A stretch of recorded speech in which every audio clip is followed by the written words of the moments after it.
Good morning, my friends. How are we? And I do say morning, and you might as well frame that because it's not very often you're going to hear the words good morning coming from me. I wasn't doing ASMR, by the way, just for those wondering. I was taking my inhaler, so you heard me sucking the air from this. But, I mean, maybe I could make money with ASMR, I don't know. But that's not what I was doing. I was just taking my inhaler. How are we all? It is, I would say it's good to be with you, but let's be honest, nobody likes these half-12 kickoffs, and nobody likes being subjected to Joe Cole on the television either, so we've got that to get through.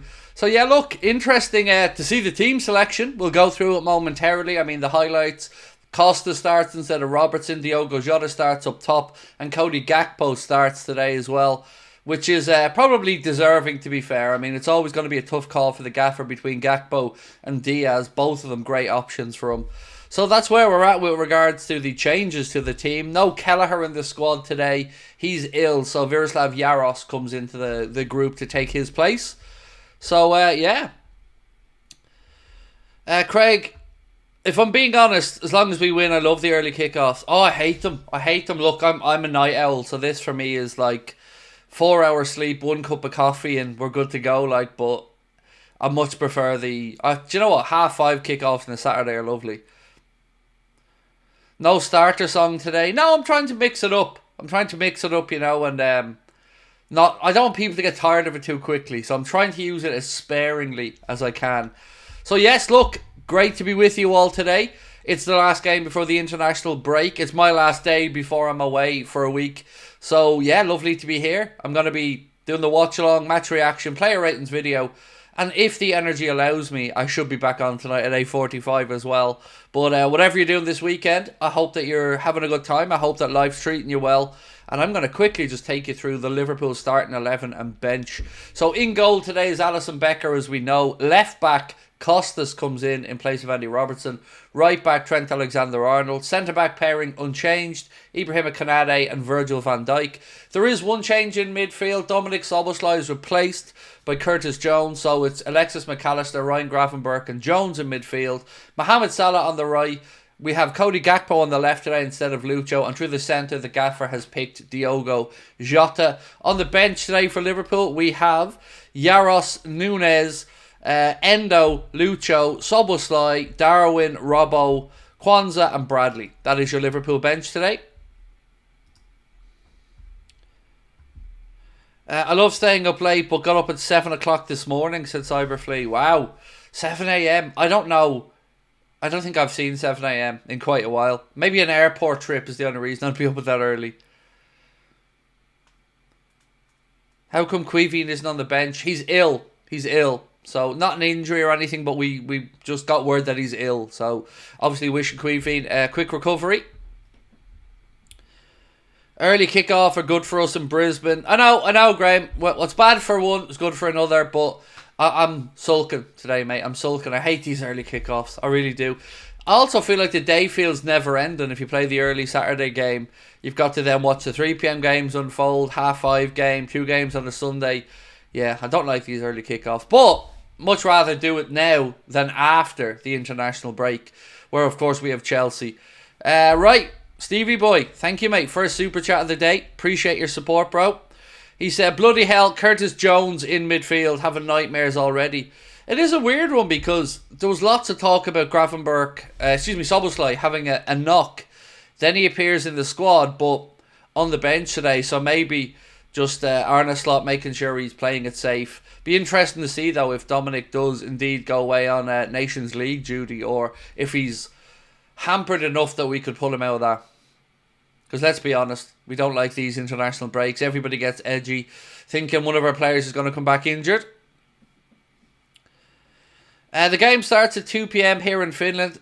That couldn't be possible because it's a 2:30 kickoff, so there's no way the game starts at 2 o'clock only. But 2:30 maybe. But either way, bro, welcome in. Great to have you with us. Would I swap Nunes for Isak? I don't know. Probably, but I don't know.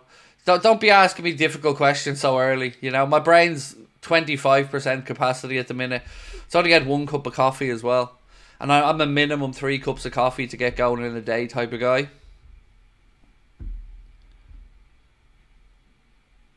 Makes it easier. Started this season watching it with my eldest daughter, 8 years old. She's determined not to miss a game, and the time difference in Oz has been fun. Well, fair play to both of you, mate. That's class. Great to see your young lady wanting to watch the footy with you as well, and I hope she's enjoying life as a Liverpool fan. Liz, how are you, my friend? Always lovely to see you. This is even earlier for you, Liz. This is, 10 to 8 over in Florida? Happy match day. It's so early. It is, Liz. It is. It's silly o'clock. But I am grateful that this is not after the international break, so I'll take a small mercy on this one, Liz. Cyberflea said, I only have 1 cup of coffee to get ready. Now, a minimum 3 cups of coffee, mate. To even look at the day, I need 3 cups of coffee.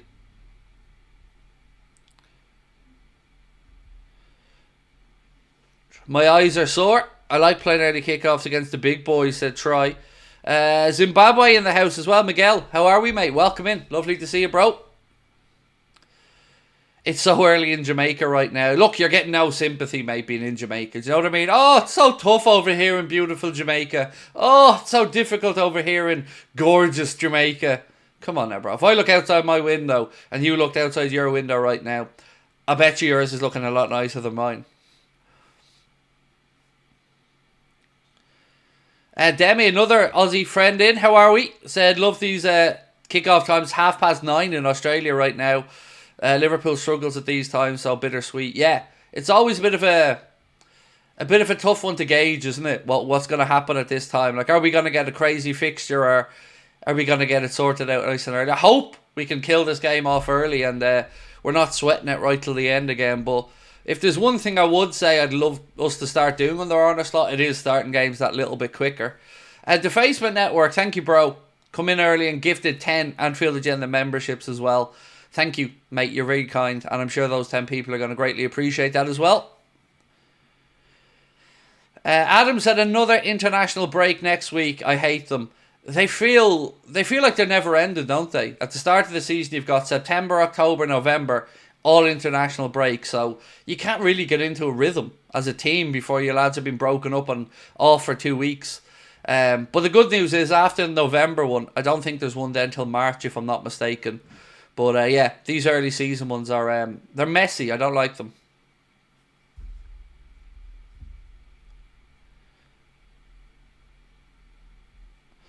Game starting at 7:30 in Singapore. Great timing for us, but I got basketball practice. Yeah, 7:30. That is a nice kickoff time, to be fair. I'm getting flashbacks to the Jones missed chance when we lost to Palace, said Alex. Alex, again, my brain is not even allowing me to process past games at this hour of the morning, mate. I'm still easing into the day. Hopefully by the time kickoff comes around, I'm somewhat sentient. The season only really starts after facing Man City. Well, I would say Chelsea after the international break is defo a game that will test us.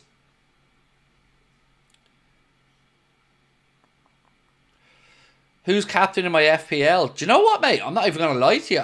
I don't know. I think it's probably Haaland, but I don't even know if I set my team this week. I can't remember. Obviously, I've been packing and stuff and doing a few other bits, so I don't even know if I've set my team, to be fair. Do-do, do-do, do-do, do-do. Remember Benteke won us a dodgy injury time penalty to win a 10-men at Selhurst Park before, said Connor. There we go. No, Connor. Again, don't remember. Sudarshan, I mean, I've seen that question about the chai tea 4 or 5 times so far, bro. I don't think you're picking up any chai tea lovers in the chat there, mate. Coffee.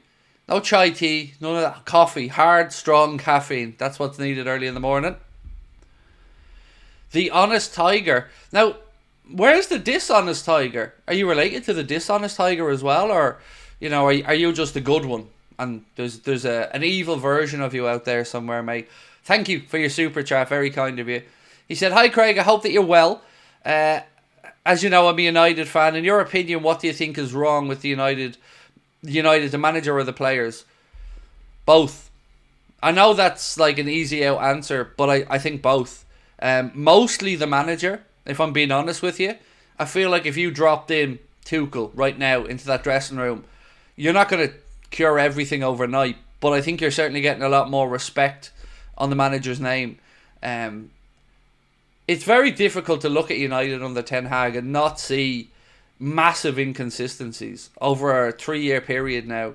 It is, look, there is a player power issue, I think, at United as well, or certainly there has been in seasons gone by, but I would say he's running out of excuses at this point. You know, you put a structure in and around him with Omar Barada and Dan Ashworth. You put that structure in, you've given him the money again, he brought his players in this summer, and you're still sitting there right now, 13th place in the league table.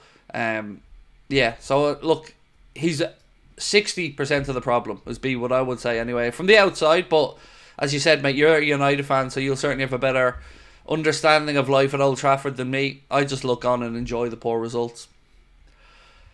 Good morning, Craig. Haven't popped in for a few days, said Harry. Well, it's lovely to see you, bro. Good morning to you as well. As I was saying earlier on, this is my last live day before I go away for 8 days, so I will be seeing you guys throughout the day today, maybe this evening, and then I won't be seeing you for a week or so. So thank you for coming in and joining me. Would I take a straight swap Jude for Trent? I think I would, yeah. I think I would. We'd still have to go out and get a right back, but I wouldn't say no to that swap, mate. Yes. It's not going to be on the table ever, obviously, but yeah, I would. I'd take that swap. I dare to say most people in the chat would probably take that swap. Maybe some wouldn't, I don't know. But I would, for a couple of reasons. One, he's younger.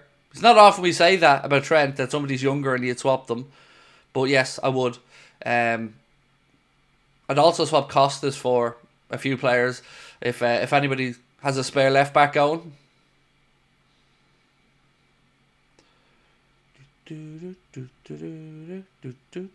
Loads of people saying they wouldn't take Jude over Trent. I would. I love Trent. He's a wonderful footballer. But you were talking about one of the best of his generation there with Bellingham, so I would. I'd also swap Musiala for Trent, if I'm being really, really honest. But that being said, I still want Trent to stay. And I'm still as anxious as everybody to see what happens with his contract.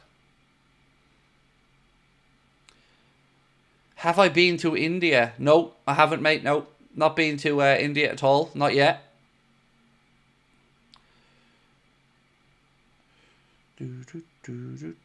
Would I trade Robbo for Balde? No. I don't know enough about Balde, to be fair. I do think we need to look to the future on the left-back side. You know, Andy Robertson's getting to the tail end of his career. I think we do need to start looking to what life looks like after Andy Robertson on that left side, because I don't think it's going to be Costas longer term. Do I like cricket? Not particularly, mate, no. I don't hate it. Test cricket's boring, but I don't mind T20, one-day cricket as well, but I wouldn't say I like it, no.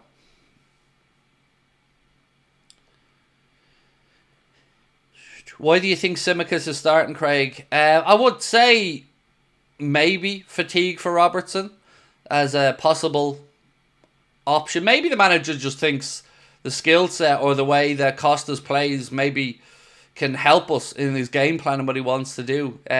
Difficult to know if it is just a straight swap for, I guess, fitness purposes or making sure we don't put too much of a load on Robbo too early in the season. But either way, it is what it is at the minute, and we'll figure it out.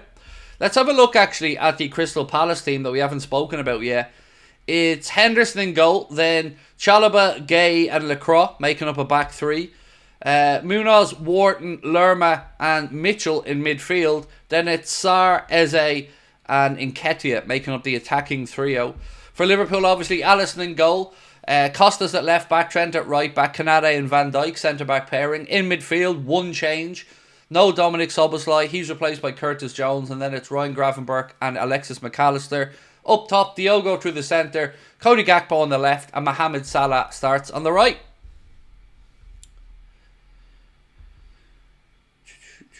Messi or Ronaldo? Does anybody else want to answer that question for me? Because I feel like I answer it every week. Just tell him it's Messi, because the answer is Messi. It's definitely not Ronaldo. Anybody who thinks the answer to that question is Ronaldo, you're doing football wrong.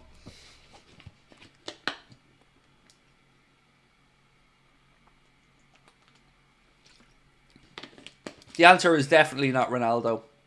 Unless you're a United fan, then you'll try to lie to yourself and say the answer is Ronaldo.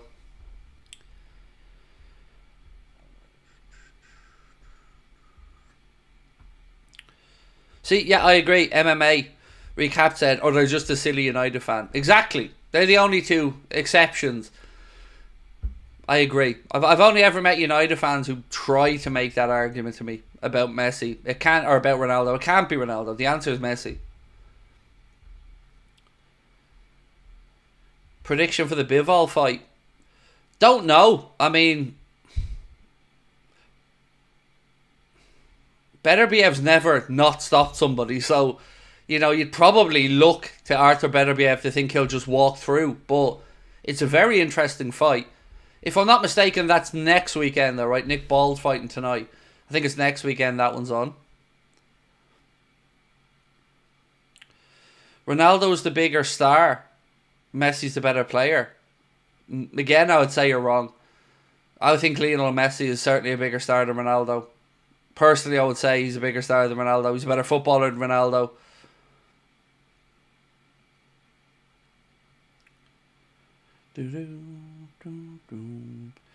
Messi's won a World Cup and 8 Ballon d'Ors. What does Ronaldo have? Look, Ronaldo's had a great career. Let's not try and make out like he's a bum. Cristiano Ronaldo is definitely the second best player of his generation, but he is second best to Leo Messi. Best player of all time? For me, I'd say Maradona, personally. Maradona, then Messi, but I think it's a toss-up between those two for me.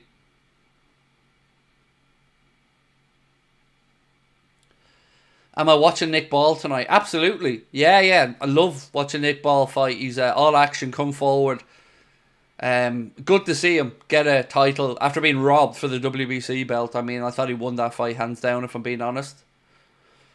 Pele. I didn't get to see Pele, so I only ever talk about players that I've watched play football. I caught Maradona's career. I caught the end part of Maradona's career. I've never seen Pele play live, so, can't answer for Pele, can't answer on George Best. That's why whenever I'm speaking about Liverpool, I only talk about players that I've seen, because it's not fair for me to talk about the likes of Souness when I've never watched them.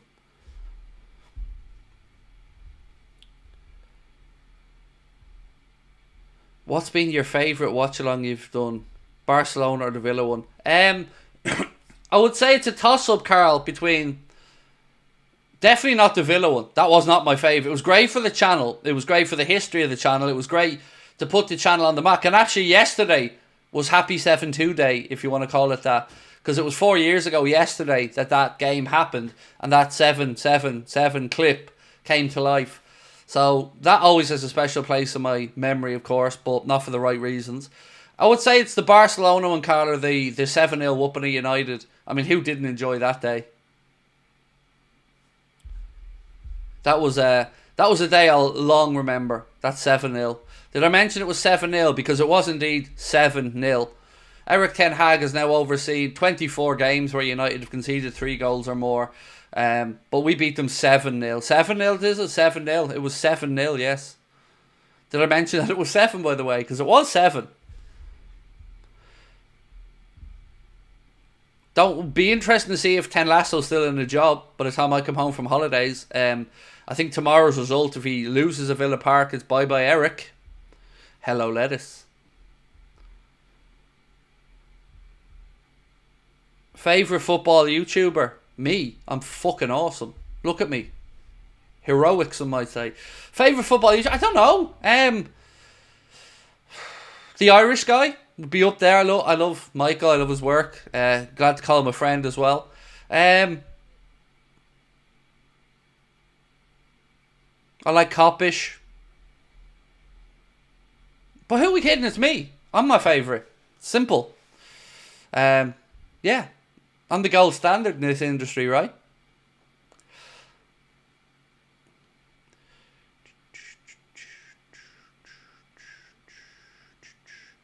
Don't think he goes anywhere.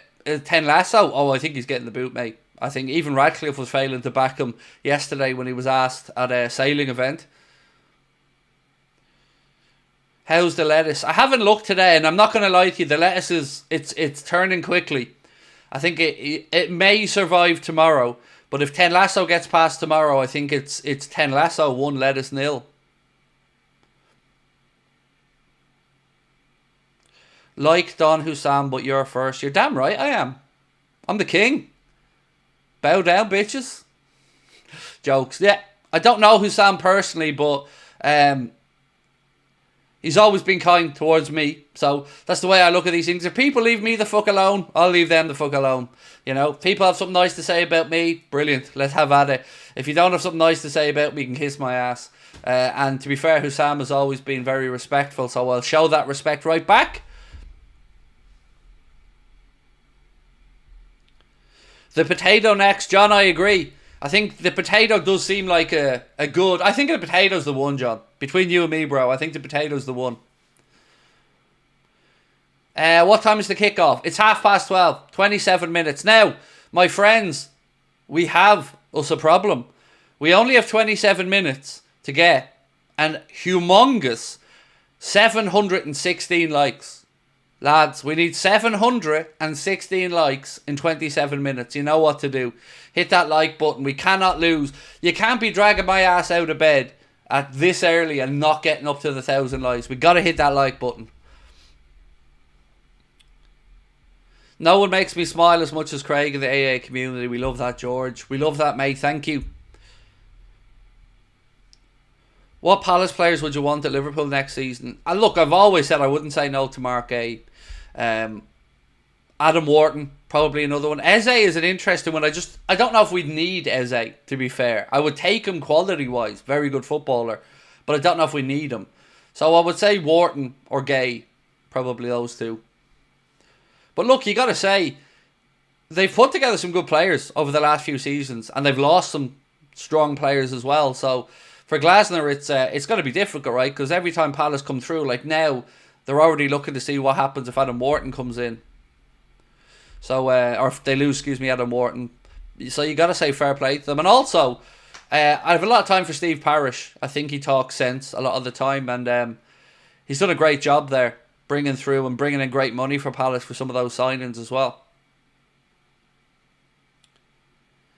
Do I watch or stream any other leagues other than the Premier League? I watch La Liga. Do I stream other stuff? No, not yet. I'm going to start a new channel next season that's non-sport related. But no, just Liverpool at the minute, mate. Just Liverpool. What do I think of South African football? I don't know anything about South African football at all, mate, to be honest with you. Why is Curtis Jones starting? I think Szoboszlai has a knock. But he is on the bench, so yeah, I don't know. Maybe rotation. Let's go with that as the answer.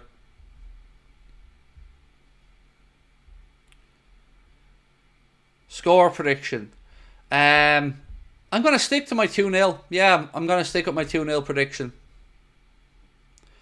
Will it be a food-related channel? Nope. Nope. It's going to be nostalgia-related. So I'm going to be speaking about stuff from the 80s, 90s, noughties that isn't around anymore. TV shows, food, trends, fashion choices, all the stuff that came in, hit us hard in the 80s, 90s and noughties and then disappeared from our lives. So yeah, I'm going to look back at nostalgic things, nostalgic moments, music, TV shows, that kind of stuff. And kind of take a journey, I guess, through my life and what meant something to me at certain times and things like that. I don't quite know how I'm going to box it all up and package it yet, but that's kind of the idea of it.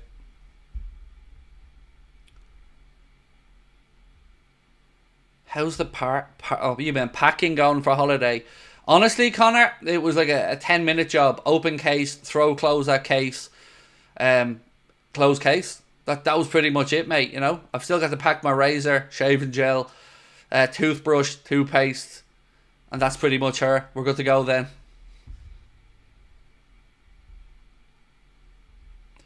Have I still got a shell suit? No, but I'd be lying if I said I didn't have lots of them back in the day. Oh, I did. Plenty of those shell suit trackies back in the day. Favourite sitcom? I don't like the word sitcom because I feel like it rules out the likes of Only Fools and Horses and that. But if we're talking about US favourite sitcom, Seinfeld is probably the answer. Where are you going on holiday? Not really a holiday as much as it's a work trip, but we're going to Turkey. We've got some business to be doing over there for the next week or so. So we've a couple of little factory visits that we're going over to look at some merchandise opportunities. But yeah, we're going to Turkey.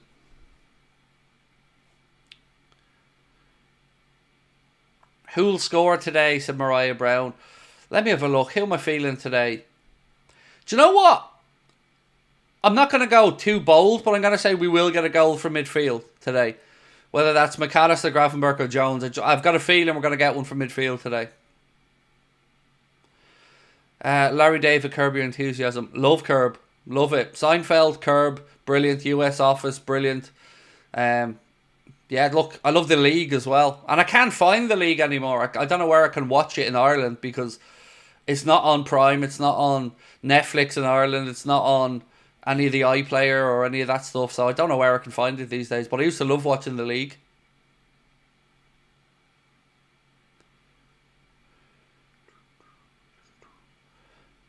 Bring Osherman back, please, if you can, asking for a friend. I'm not sure. I don't think he's anywhere near where I'm going, to be fair. But if I see him, I'll certainly ask him. 2.5 Men with Charlie Sheen was superb. I loved that, yeah. It was good. I mean, I'm old enough to remember Spin City with Charlie Sheen. Like, going all the way back. Telly's influenced my life in a huge way because I've watched a lot of it growing up as an only child. Do I like Spice Bag crisps? I don't, Graham, no. I'm not a fan of Spice Bags in general. I'm not a fan of anything along those lines, spice-wise or even just flavour-wise. Not my cup of tea. How do I like my steak? Plentiful, fillet formed, and medium. So usually if I'm getting a steak, it's fillet steak, medium. And then almost always they cook it medium rare and I have to go, no mate, medium, blushed. Not bloody, blushed. Thank you very much. I don't like it still mooing at me on the plate. Like, I like it blushed pink through the middle, but no running blood really.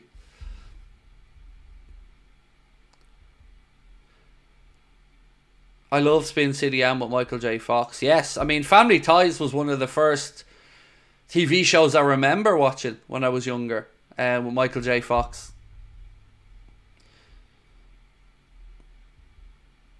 How do I like my women? In charge. I'm just a child, mate. I just like being told what to do. Over here, stand here, shut up, look pretty, you know, the usual stuff. That's how I like to be treated. I very much need to be mothered.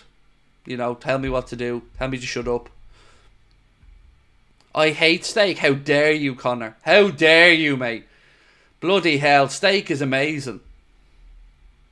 If you hate steak, you just haven't had a good enough steak yet. That's the way I'd answer it. For instance, Connor's missus thought she hated steak, or didn't really like steak until we all went out to a proper steak restaurant, and then she was quickly converted to go, oh, so this is actually what steak should taste like. Oh, you're a vegetarian. I'm sorry about that, mate. Sorry about that. You're missing out. Personally, I think you're missing out, but I respect your thought processes. My daughter was a vegetarian for 3 or 4 years. I had sympathy for her as well during those years.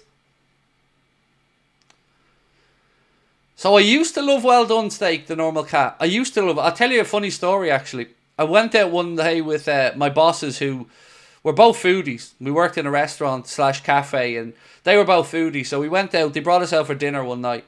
And they said, look, you can have whatever you want, but if you're ordering steak, you have to have it medium or we're not ordering it. So I was a little bit drunk at this point, so I didn't give a shit. I was like, yeah, I'll have medium steak, no problem. We'll order the steak. And it came and it was like a complete... It was like a different meat altogether when I had it medium versus when I had it well done. It was just... I've never gone back since. It was the first time I'd ever done it. Normally I was like yourself, the normal cat. I was well done all the way. But once I had one medium steak, I never went back.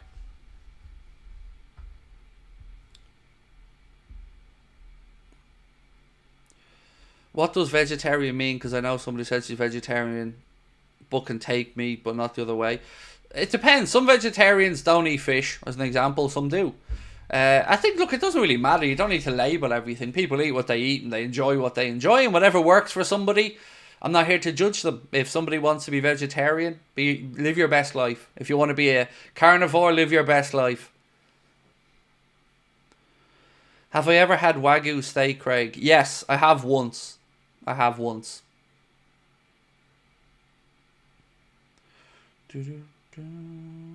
Steak is almost banned in India. How dare they?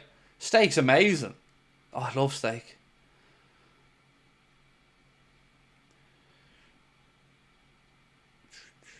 No vegetarians eat fish.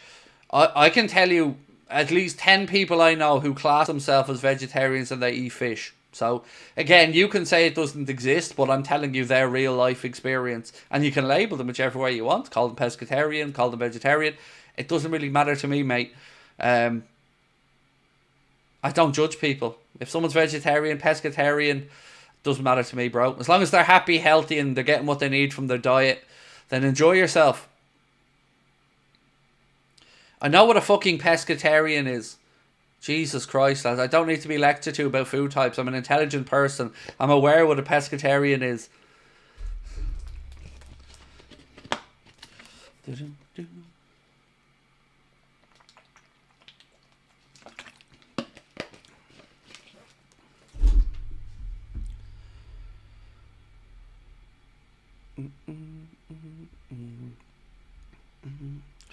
Chicken's not meat, it's poultry.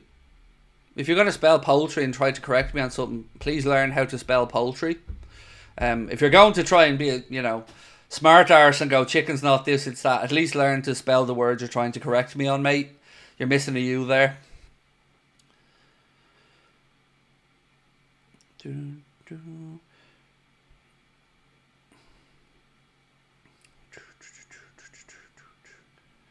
Chicken is poetry.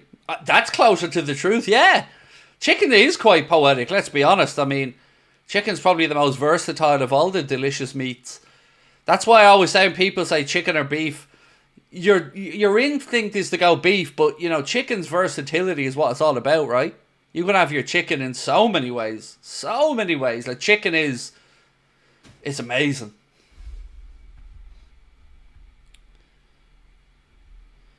Do you think we'll see a goal from Joe this season? We all hope so, don't we? I think his best chance to get a goal for Joe usually is coming in from the left side. So if he does get it, I'm gathering it's going to be when he's playing left back. But yeah, of course we all want a Joe Gomez goal. Look at Connor. He's such an asshole. You're such an asshole, Crosby. Look at him in the chat. I have a chicken fillet roll on the way to me now. He loves winding me up. Always sending me little snidey pictures of his Chinese and all that he's having for dinner.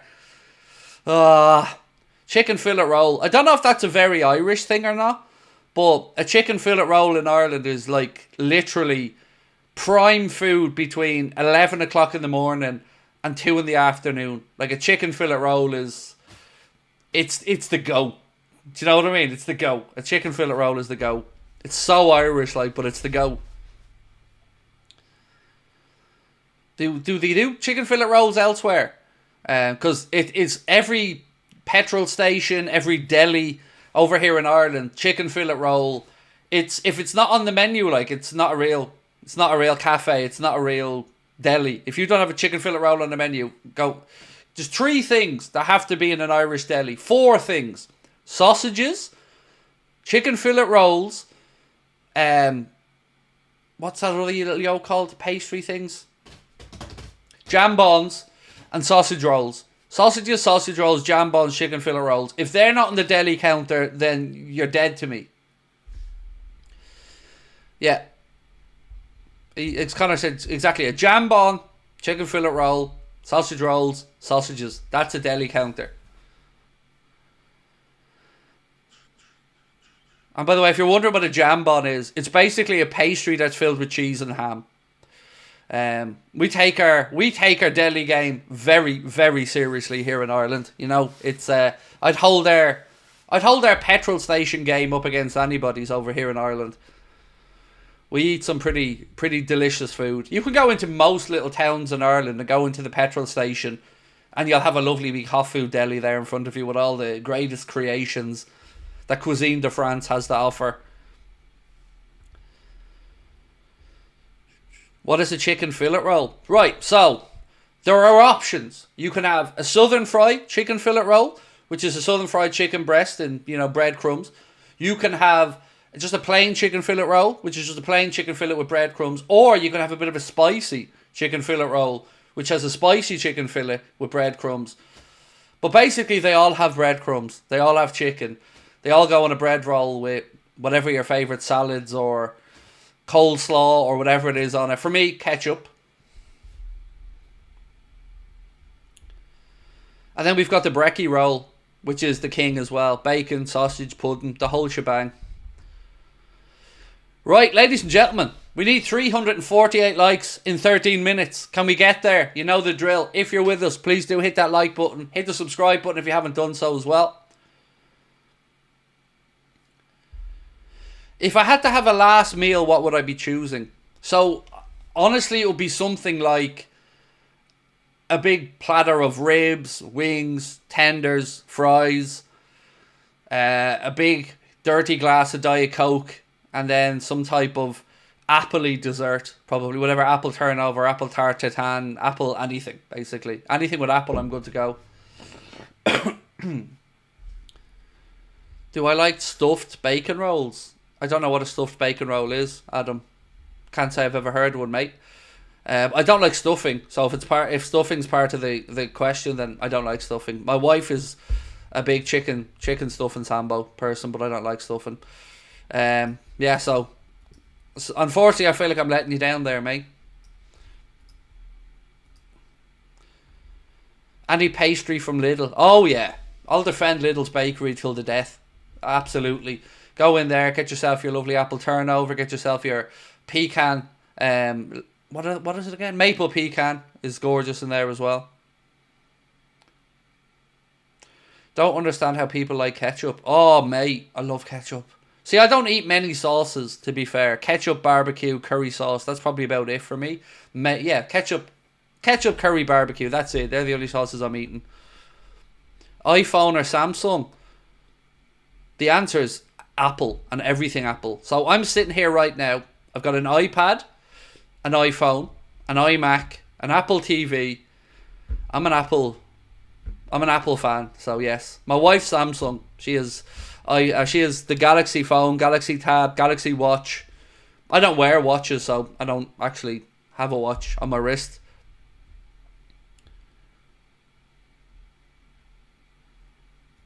Liz said, I think our gas stations have better food in the south. Bookies, Wawa.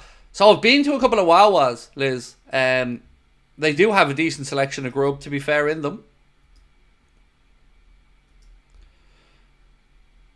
What's the difference between an English breakfast sausage to an Irish breakfast sausage? Ours are better, is the answer.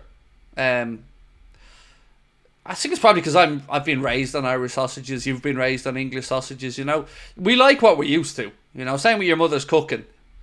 Nobody cooks better than Mammy, except for maybe Granny.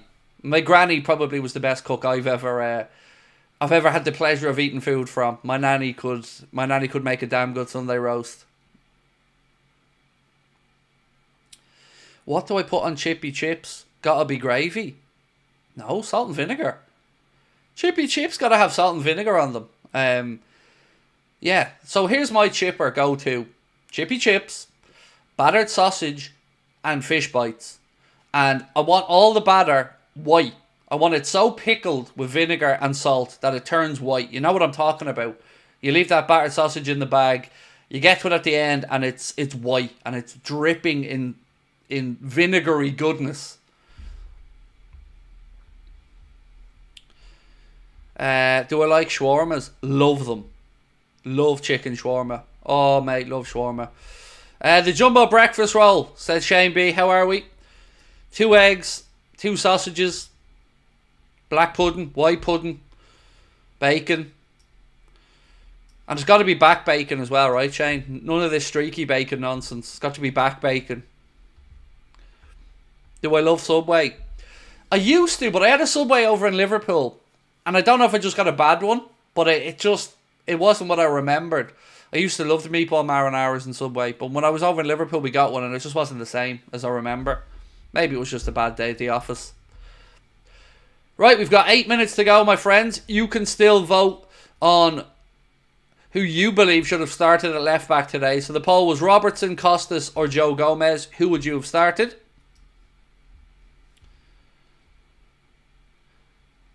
Am I into sausages, bro? Oh, look, the child has shown up.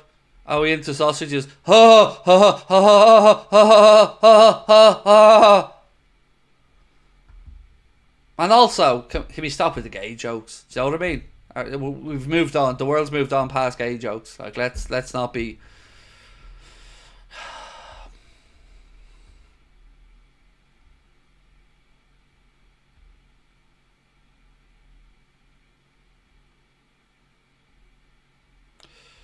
Am I a fan of lobster and squid? No, I'm not a fan of seafood in general.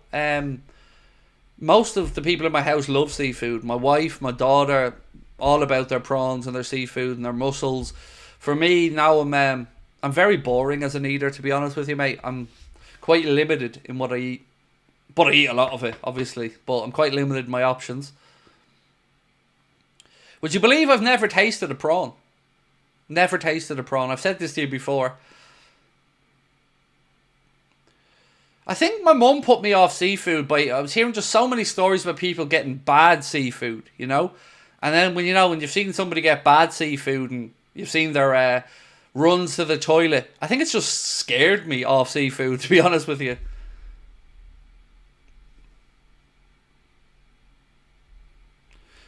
Best seafood is pork because pigs can swim. I mean, that's the type of seafood I can get right there behind, yeah. Pork or beef ribs. Do you know what? I was having this conversation with my son the other day to Facebook Network because Lucas has started to really like ribs. And I was explaining to him the difference between both. I'm probably a fan of pork ribs, to be honest with you, over beef, but I'll happily have either.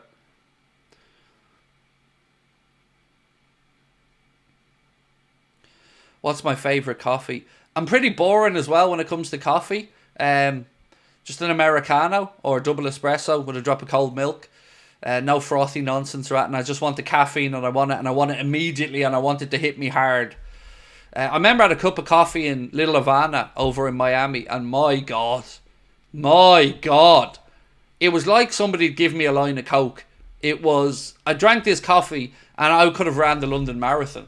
I don't know why I'd be running the London Marathon in Miami, but honestly, it was like rocket fuel, this coffee. It was that kind of stuff, like. Oh, it was so good, though. It was like syrup. It was amazing. I've never had coffee as good as that in my life. That was worth going all the way to Miami for, just for that coffee.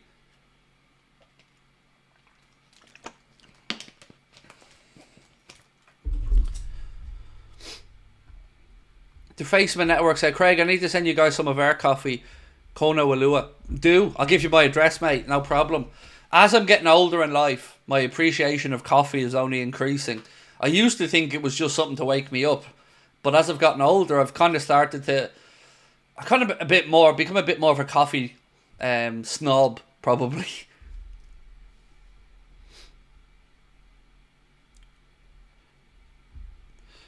Craig, I won the Premier League and Champions League with Liverpool in my first season. Alright, Arne, calm down. I mean, I hope I'm saying that to Arne, mate, but well done to you. Do I like the In-Betweeners? Yeah, the In-Betweeners was brilliant. The movies as well. Shit on floor, €50 fine, every time. Right, ladies and gentlemen, we're going to lose. We've 4 minutes. We need 170 likes to get there. The boys are, I would say, in the tunnel, but they're not in the tunnel because it's outside the Sellers Park. But the boys are ready to come out onto the pitch. How do you keep that head shiny? Do you know what? I don't know. My wife often asks me the same. Yeah, I don't know. This is long for my hair, by the way. I've got to shave this after today. It's too long.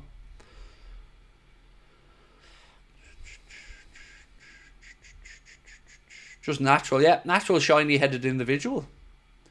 Right, they are coming out into the pyrotechnics of Selhurst Park here. It looks like a nice, warmish day there down in London.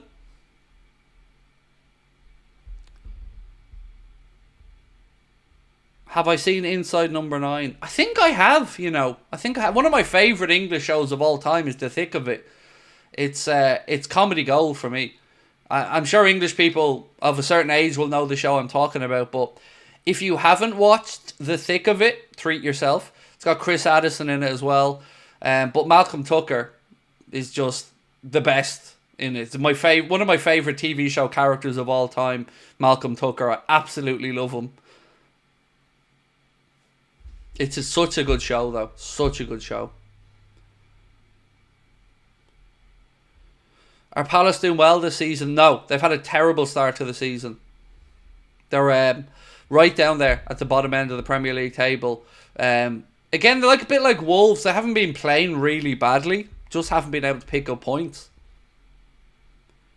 Oh, 40 likes to go, folks. We've got 2 minutes. 40 to go.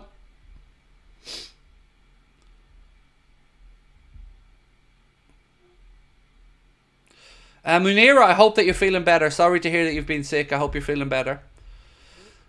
Right, my friends, I'm going to quickly run you through the Liverpool starting 11. In goal, Alisson Becker. Right back, Trent Alexander-Arnold. Left back, Kostas Tsimikas.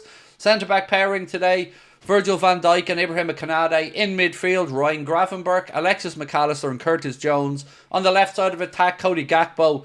Right side, we've got Mohamed Salah. And through the centre, Diogo Jota. Hopefully we are calling him Diogo Goals today.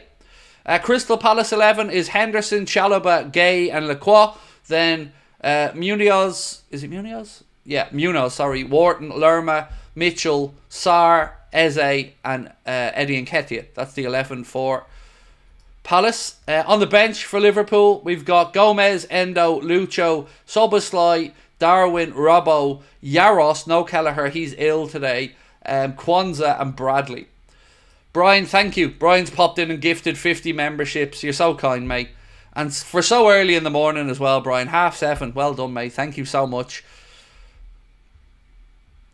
And Justin, thank you, mate, for gifting 5 memberships as well. Very, very kind of you, sir. Well done to both of you, gents. Appreciate you. Always lovely to see you guys in. Brian, I hope life's treating you well over in Boston at 7:30 in the morning. It's early for you. And for Liz, of course, as well, over in Florida at 7:30. Diaz is on the bench, mate. He's gone for Gakpo today. So, sit back, relax, and I'll do my best to take you through the next 90 minutes.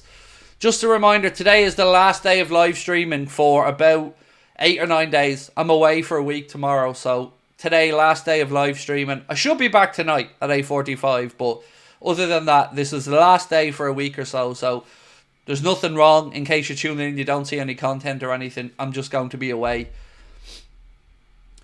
Hooper is the referee today, Simon Hooper.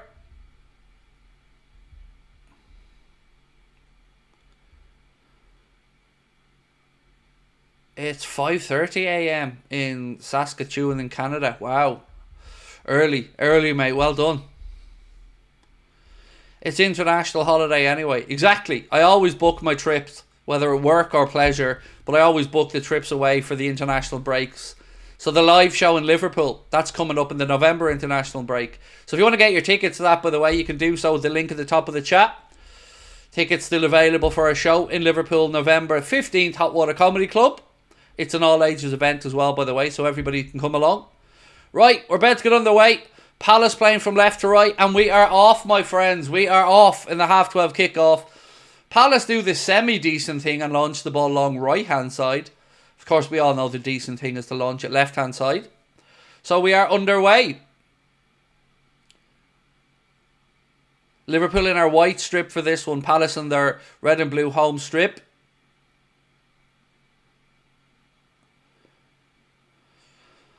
Ball's in the net in the first 30 seconds and the flag's gone up for offside. My God. Let's have a look at the replay. Could we ever start correctly, lads? Oh, he's miles off.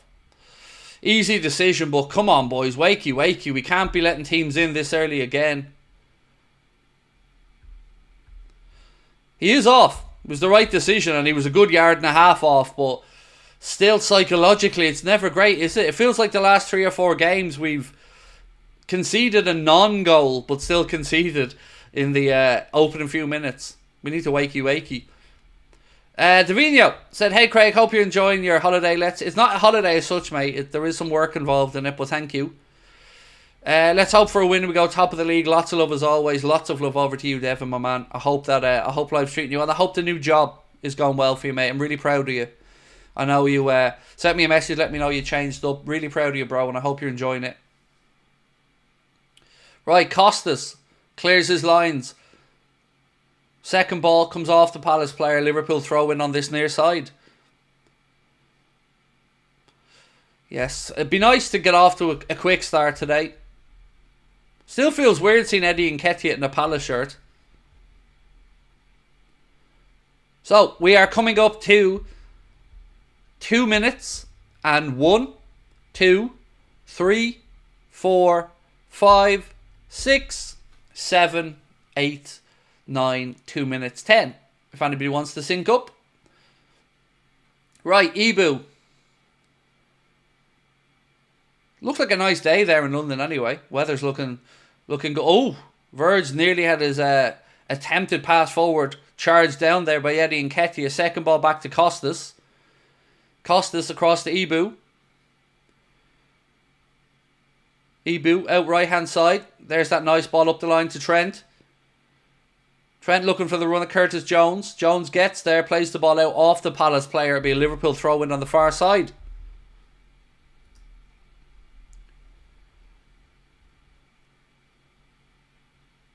Gravenberch, centre of the park, out right side to Trent, back to Ryan Gravenberch.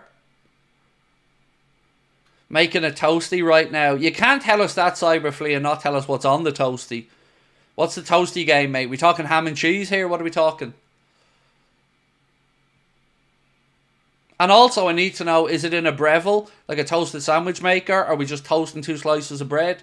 You know, you're talking to an Irishman here, mate. Toasted sandwiches, you can't be just leaving me I'm making a toasty. I need more info. Emma, thank you so much, my friend, for gifting 5 memberships. Really appreciate that, Emma. Thank you. Yeah, Lucho is on the bench. Just cheese and in a maker. I'll allow it, Cyberfleet. As long as you said to me in the Sambo maker, we were good, because they're the best sandwiches. You know, when you bite in and the cheese burns your lip. You know what I'm talking about. Everybody knows what I'm talking about. You bite into those toasted cheese sandwiches, butter on the outside if it's make it golden brown, and the cheese just burns the shit out of your bottom lip.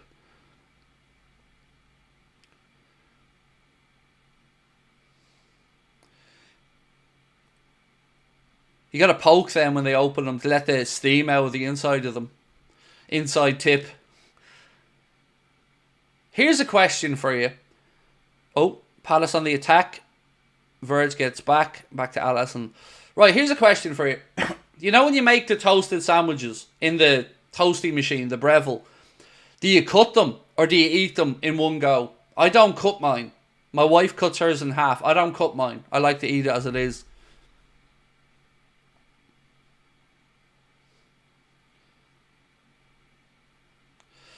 Update on Harvey. We think he should be back after the international break, mate.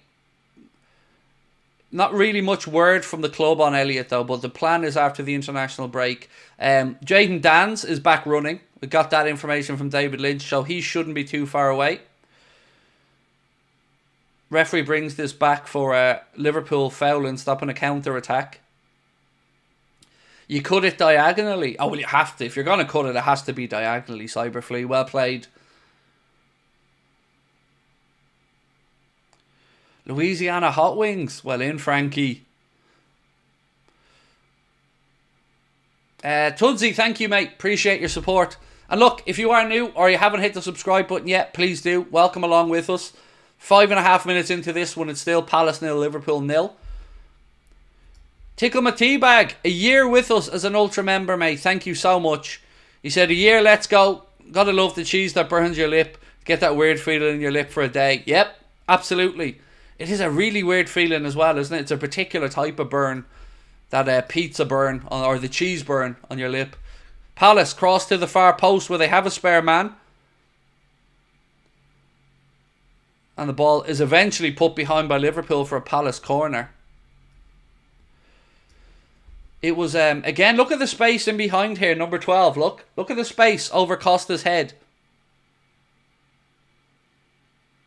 Now, that's not Costa's been out of position, by the way. That's just us shifting across as a unit. But you can see that the plan was to go in behind there to create that space.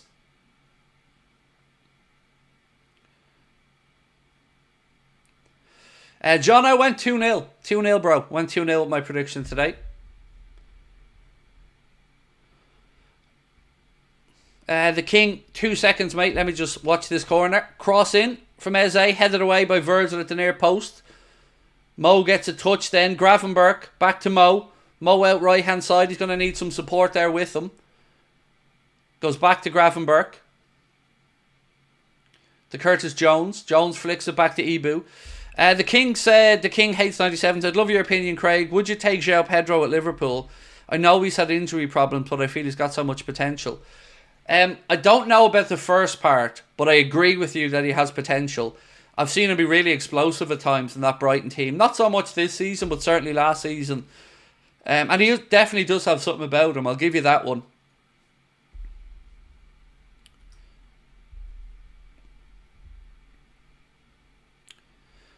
I know it's premature, but how do you see the week of October 20th? It's never easy against Chelsea. I think that's our first real test of the season. How do I see it? I think we'll beat them. I think they'll be too open for us with the way they play out from the back, and we'll force a problem or two, and we'll force them into a mistake or two. Virgil. But look, we got to get through this game before we start thinking about the after the international break. Ball in the left side. Floated across. Diogo. Oh, hello. Whoop, whoop. 1-0. Diogo better than Figo, don't you know? 1-0. Liverpool get the opener. Diogo Jota with the goal. Lovely goal. Lovely, lovely goal. Great work down the left-hand side. Played out to Cody Gakpo. He squares it across. Jota times his run perfectly. Comes in late behind the centre-backs and stabs it into the goal. A real proper centre-forwards goal that from Diogo Jota. To give Liverpool the lead at Selhurst Park. Let's talk you through it. Costas gets the ball. He's onside, definitely. The left-back's 100% playing Gakpo on. Gakpo with a beautiful ball across. Diogo Jota makes a run from behind the two defenders, in between the middle of them, and just stabs the ball home. Just very, very good centre-forward play. A great ball in from Cody Gakpo as well. And both these gentlemen have already repaid the manager's faith in them. Both getting the start today and both involved in that first goal. Assist by Cody Gakpo. Goal from Diogo Jota. Liverpool are 1-0 up. It is official. Love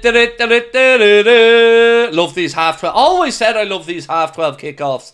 Been a big fan of them.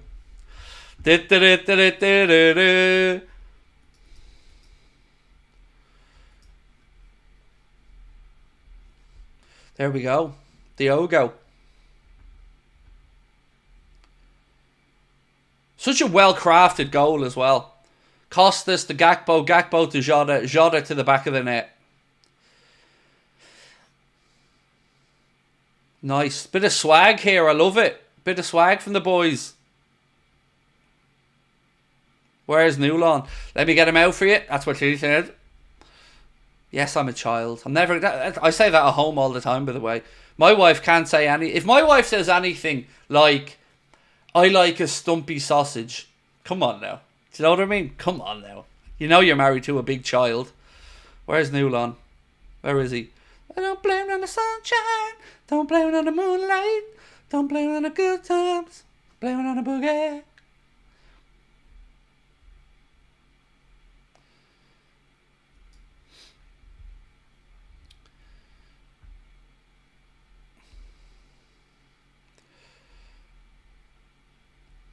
So, this white kit's doing us proud so far this season, isn't it? 3-0 whooping of United. We were in the white kit. Now we're 1-0 up at Selhurst Park in the white kit.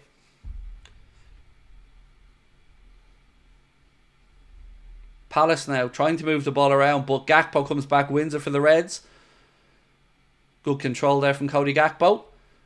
Love that, Cody. Love that. Crossfield ball then to Salah. Beautiful from Cody. Trent flicks it to the back post. Over Jota's shoulder. Keeps it in though, left hand side. Ball back to Costas. Jota. McAllister. Cody now, left side. Costas. Back to Cody. Alexis. Look at that again. Firing those diags out. Right hand side to Trent this time. Cross in. Headed behind by Mark Gay. It'll be a Liverpool corner. It's bright start. The range of passing on display so far today has been delicious. Gakpo that time it was firing a diag. McAllister then, another diag out to that right side. They make it look so easy, don't they? As Nessie said, those long balls, oof. They just make it look so easy.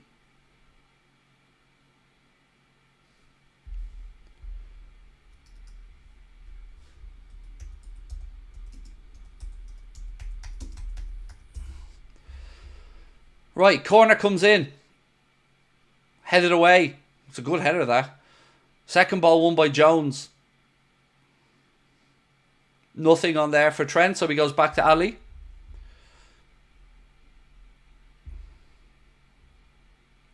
How's the lettuce doing? Hanging on in there. Much like Ten Hag, hanging on in there.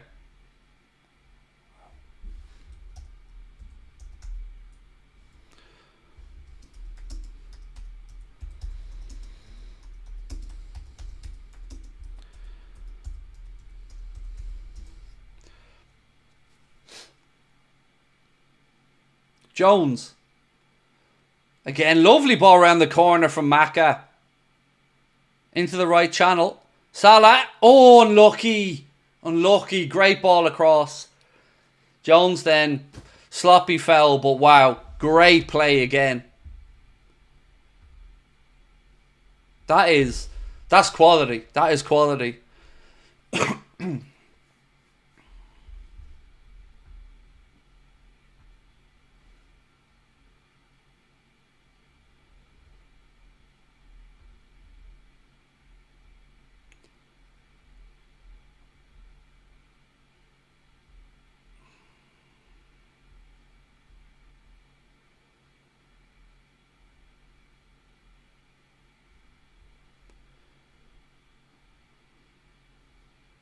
Right, Gravenberg, centre of the park.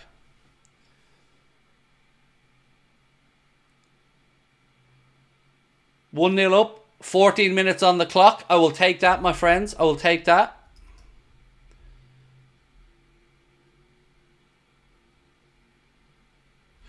Wow, Ronaldo wants De Bruyne to get given £1 million a week offer by Al Nassr, according to reports there. Thank you, Mark.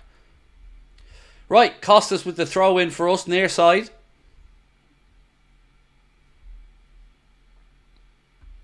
Palace have a player down injured. John Cleese or Rowan Atkinson. I would very much be in the John Cleese camp there, Toes. But both comedy geniuses.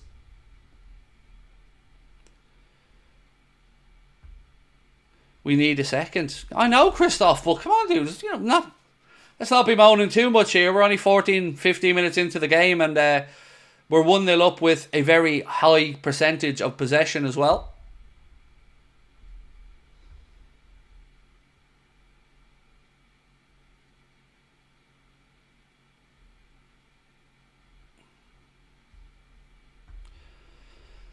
Hey Craig, currently watching with a slipped disc in my back. Could I drop a few questions in the chat to answer for my uni project? Probably yes, but I'm not sure.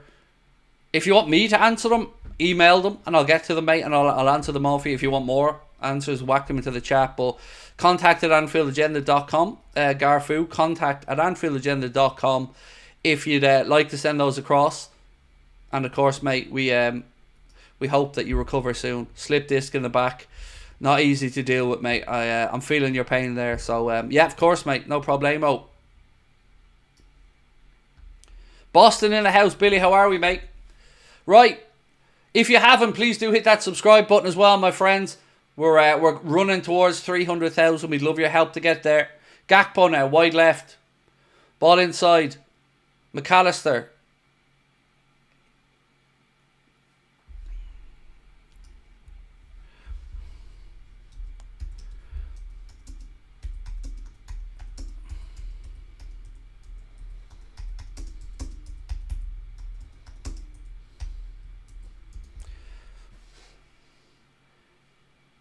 Wharton, pressed by Cody. Well done, no foul there. McAllister, unlucky. Step in with the second one. This ref, man, this ref is... Every time a player falls down, Simon Hooper's happy to blow the whistle. And Curtis Jones hasn't been happy. Curtis Jones certainly feels like a couple of these have been soft from the referee, bailing out the Palace players, but they just go to ground. And I agree with him. There's been a couple of occasions I don't think Jones has done too much. But Crystal Palace forced into an early change here. Munoz going off to be replaced by Kleiny. Former Liverpool player, of course, Nathaniel Klein.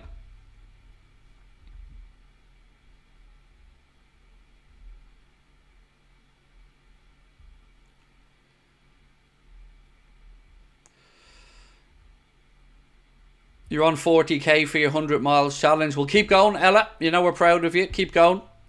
Right. Alisson. Out to Virgil. Gravenberch. Again, ball goes behind though harmlessly for a goal kick to Liverpool.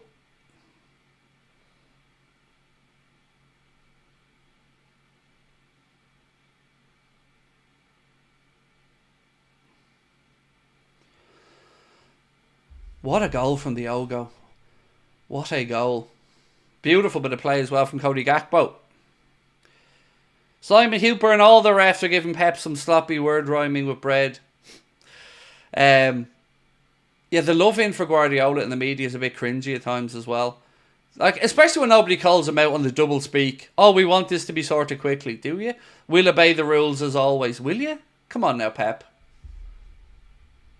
Nobody ever challenges him going, you want it dealt with quickly, Pep? Is that why you're putting up every barrier possible and stalling the investigations? Because you want it dealt with quickly?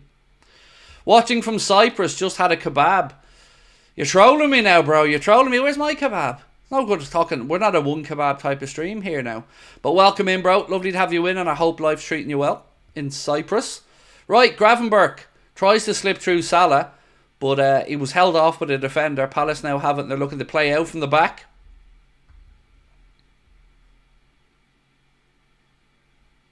Trent.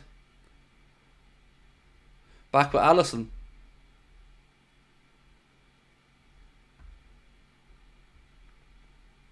It's on TNT Sport, mate. That's where I'm watching the game anyway today. TNT Sport.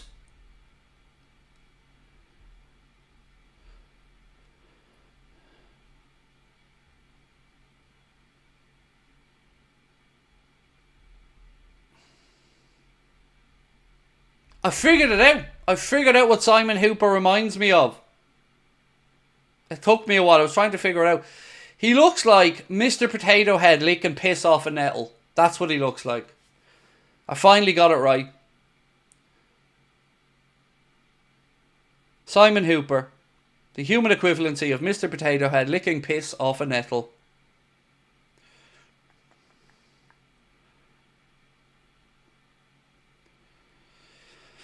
Are we good? We're playing well, yeah. We're playing better than we have recently in the start. Starting nice and early. Are you getting my text? No, not seeing it, Glenn. It's not coming through.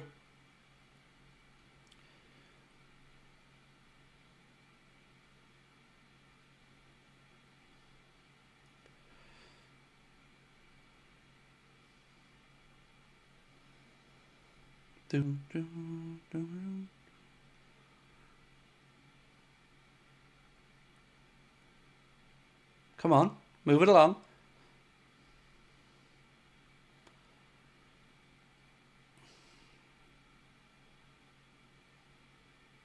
Virgil. Ooh, lovely little diag there. Cody keeps the ball in. Do you know what? I have to say, I really like this idea of having the balls on little cones around the pitch. I like it. Rather than ball boys and their shenanigans at times, I like this. Gakpo, another cross in. I tell you what, mate, that is a great ball. And it's flicked away by Palace for another Liverpool corner. Who made you start Anfield Agenda? The tax man. What's your favourite thing about Anfield Agenda paying tax? And what's your favourite moment on the channel where I paid my first lot of tax? No, honestly, who made me start it? Connor. With regards to YouTube, it was Connor's idea. We were doing a podcast before that, and then Connor said, try YouTube. So we did.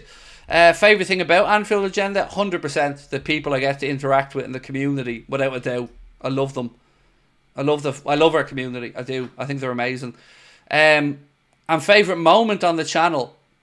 It's got to be 4-0 Barcelona. It has to be that game. I've got 3 top moments.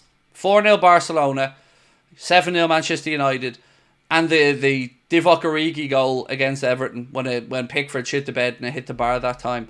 They're probably top 3 moments for me on the channel that I can think of off the top of my head anyway.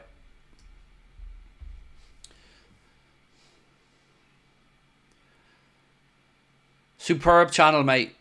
Thank you, Graham. Appreciate you, mate. Do you know what? I was saying to Connor yesterday, you know I'm always open and honest. I don't know how many more years I've got left. I'm really starting to notice I'm getting older in the last few years. So I hope I have next season in me anyway. But yeah, right now, I'm hoping we get a breakthrough as a channel this season. A real big breakthrough. But I don't know how many more years I've got left in me.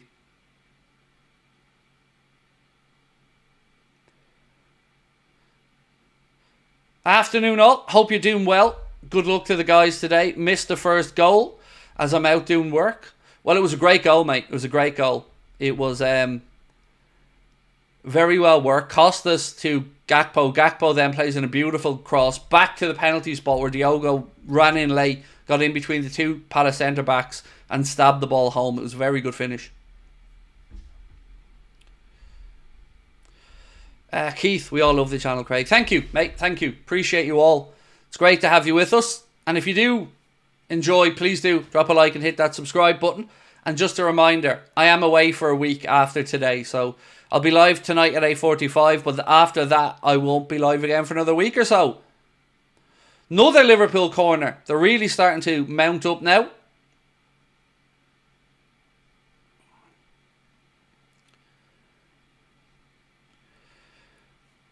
What would the big breakthrough consist of? Yeah, I mean, it's a really good question.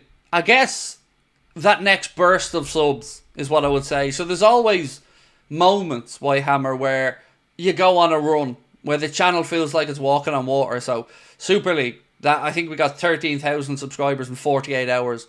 You just want moments. And some of them are reliant on what happens naturally, you know.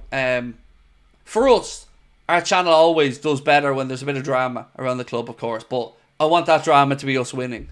So, yeah, that's what I think it would look like. It's just another burst towards 300, 350k. It's sometimes you feel like you're swimming against the tide a little bit. Oh, another great cross in. Well defended by Palace. Grafenberg gets there. He's so smooth, isn't he?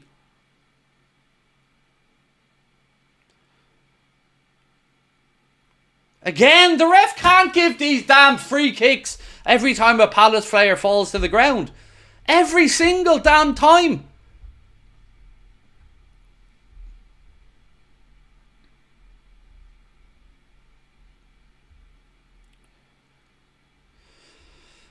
If you had the breakthrough, would you stick around longer? I don't know. I don't know if it is.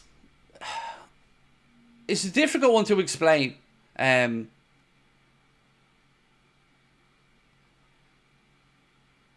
I'll try my best to explain it in a while. I'm going to try and think on it to try and put across to you what I'm feeling. I'm trying to express. Right, Palace left side in possession. 25 minutes, 30 seconds on the clock. It is Liverpool 1-0 up. That goal, courtesy of Diogo Jota with the assist from Cody Gakpo. Jones now. Virgil. Which ref is today? Simon Hooper. Simon Hooper, mate.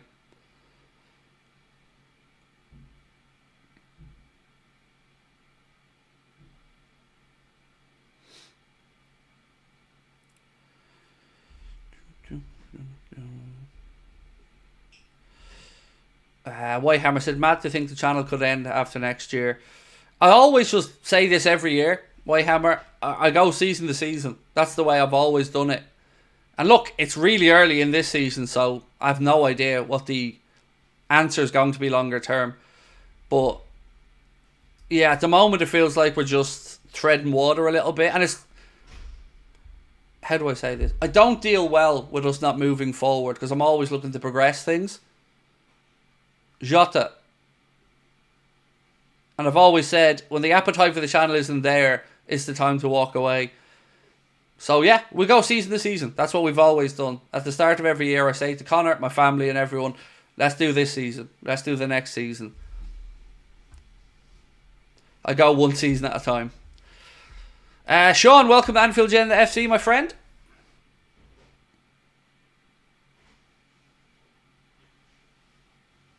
Jones, Gakpo. He tries, you know what he's trying to do there. Cuts in onto his right foot. He tries to start it outside the post, curl it back in, but never really got the bend on it.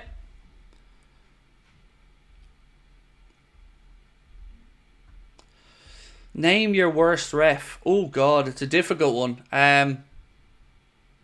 Atwell.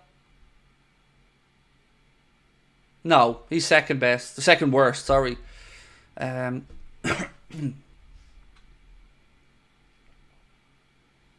I mean, Atwell's up there.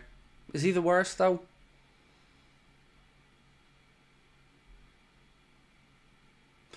You're saying Anthony Taylor, but I'm still feeling like it's Tierney. Paul Tierney is probably the answer for me with Liverpool. Statistically, Tierney's the worst for us. Paul Tompkins wrote a good piece on this, I think a year or so ago.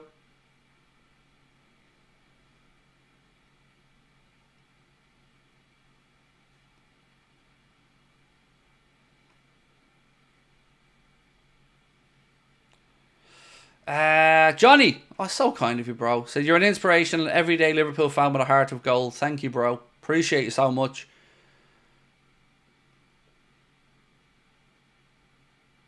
I don't think people probably understand exactly how... Oh, good strike, Trent. Ball breaks to Trent, about 25, 30 yards out. Hits a low drive, and the keeper scurries across, palms it out, and it's going to be a Liverpool ball on the far side, on the near side, excuse me. But good strike from Trent and a decent save from Henderson. Colzer said, would you recruit any people to take the stress off you? Do you know what? No.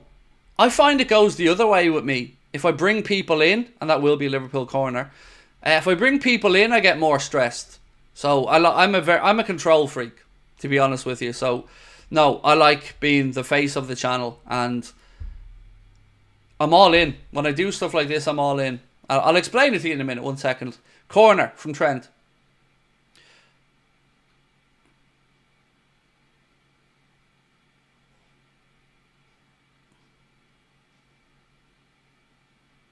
Flicked on at the near post. Unlucky.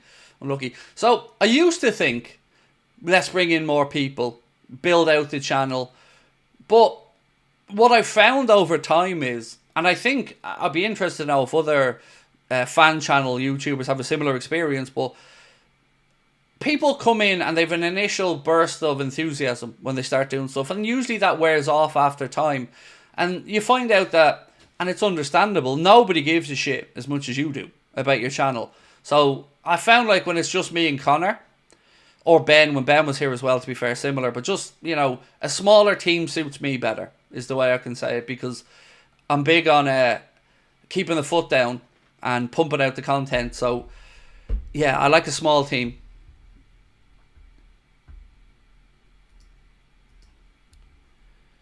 So it's 4 contracts need sorted. Craig needs a new one.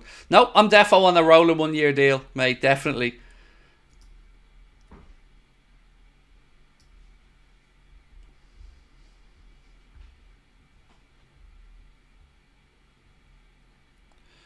Oh, here's our Ipswich Town friend. How are you, mate? It's always lovely to see you in. Said, hey dude, love your videos. Consider I'm not a pool fan. Have a beer on me. You're very kind, my friend. Thank you. It's been lovely getting to know you this season, mate. You've dropped in a few times for us now, obviously, since the first game where we played you guys. And it's been lovely to get to know you a bit, mate. So thank you so much for your support. 31 minutes on the clock. Jota closing it. Look at it again. These Palace players just going to ground, and Hooper, well, he's getting a little bit too trigger happy with that whistle. Did he book Diogo for that? Did he book him? Oh, he didn't book him. Did he book him? Gimp.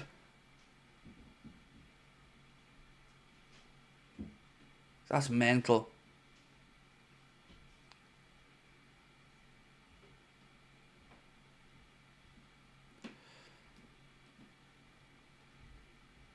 Gakpo got the yellow.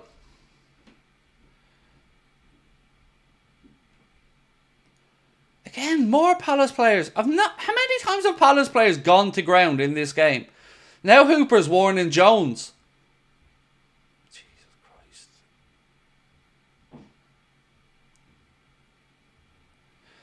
Hooper needs to just realise, maybe, just maybe, all of these aren't fouls, and maybe, just maybe, Palace players are under pressure from our boys and are falling down to relieve the pressure. And this gobshite is falling for it time after time.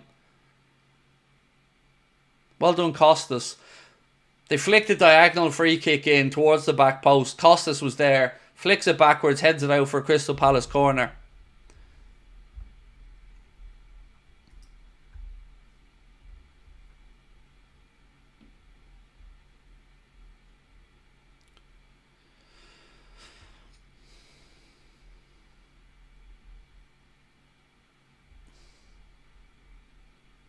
Eze gives the signal. Cross in. Flicked on. Virgil heads it out. Mo follows it up. Ibu now. Bit of head tennis going on. Ibu again. Well done, Ibu. Into the channel to Salah. Again, Salah tries to hook the ball forward. Gakpo. Oh, what a ball. What a ball into the right channel to Mo Salah. Go on, Mo. Mo back to Gravenberch. Salah. Gravenberch. Well done, Ryan. Go on, mate. Go on. Ball across. Oh, Diogo, son. Oh, he just didn't get the connection. Jones. Oh. So, Diogo Jota gets the ball played across to him by Gravenberch, who done so well down the right. And he tries to just sweep it in with the inside of his right foot, but he gets too light a connection on it. And the ball goes very far wide away from the goal. But good chance that. Good chance. Justin says, we love you, Craig. And if we had it our way, be like Deadpool said to Wolverine, till you're 90. That was a great movie, by the way. I have to say. I've watched the Deadpool movies. My son made me watch them on holidays. And they're brilliant, and that one's really good as well. Yeah, till you're 90, mate. They're going to be dragging you out there till you're 90, but I don't know if I'll see 90, mate, so.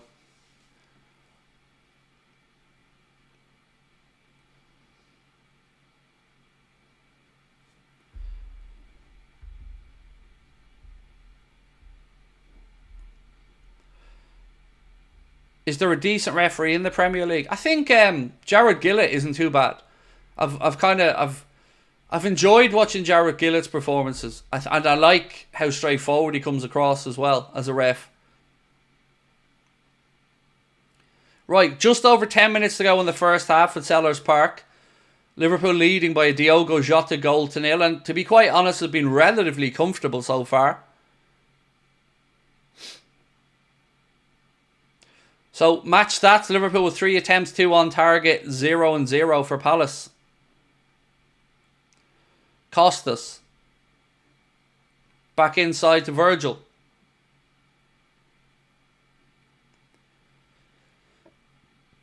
Jota. Unlucky Diogo. Corner to Liverpool. Diogo's playing well in this game. He's taken up some good positions. You can see the cleverness of his movement. We've swung in some decent corners yet, but really to get on the end of one would be lovely. You know, I do want more goals from our centre-backs. We know what they're capable of aerially, particularly from set pieces. So, good delivery here, Trent, my man. Come on.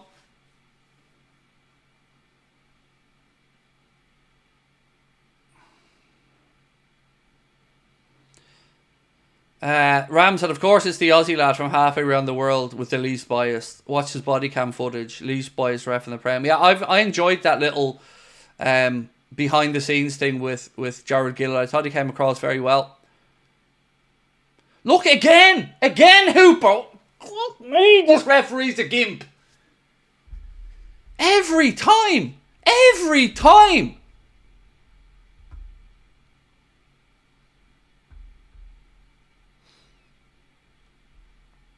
He's such a bad ref. He's so bad. What if he was fall to the ground and Hooper's just blowing the whistle? Such a twat.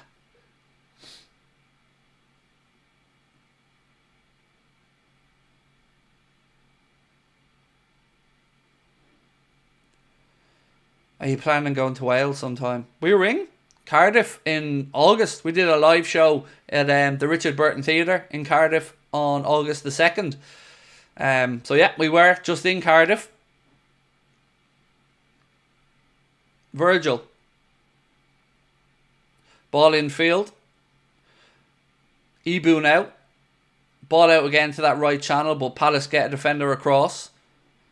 Still Palace in possession.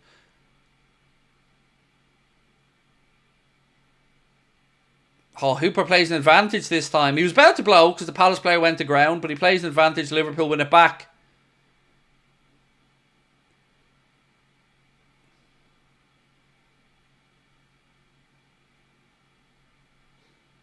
Ibu. Best league in the world being officiated by the worst refs in the world. Yep, I agree. Mate, I absolutely agree. The quality of officiating in the Prem is just not good enough. And even the whole fiasco now with the semi-automated offside technology being delayed, just so these idiots have even longer to impact their games. I'm not a fan of the PGMOL and their officials at all.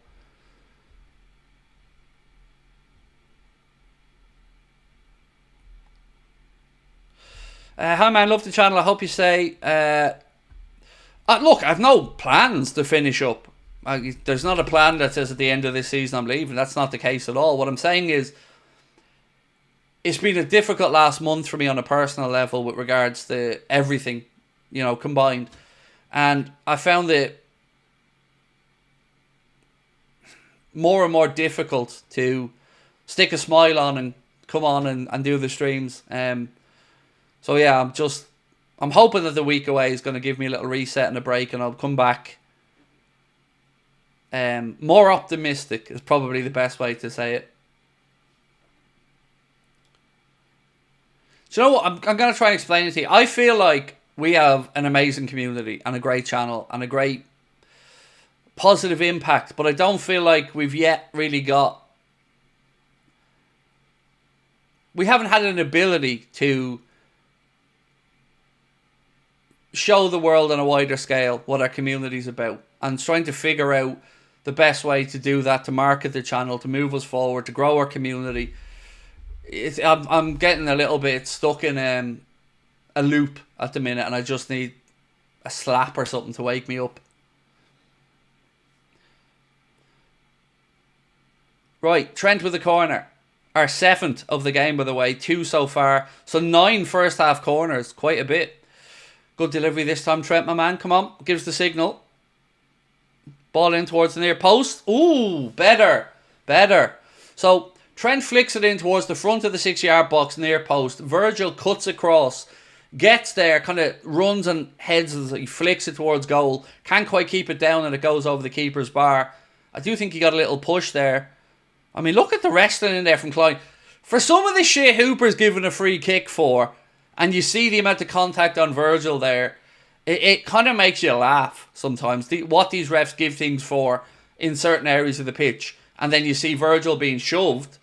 And of course, not saying it's a penalty, but there's more contact there than half of these free kicks.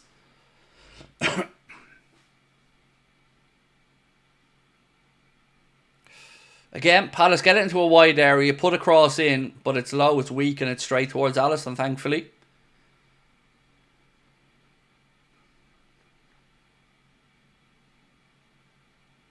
Can I say happy birthday to your mom? She's a City fan, but her name is Anne. Happy birthday, Anne. Hope you're being spoiled. Hope you're having a lovely day. And Darren, I hope life's good with you, bro.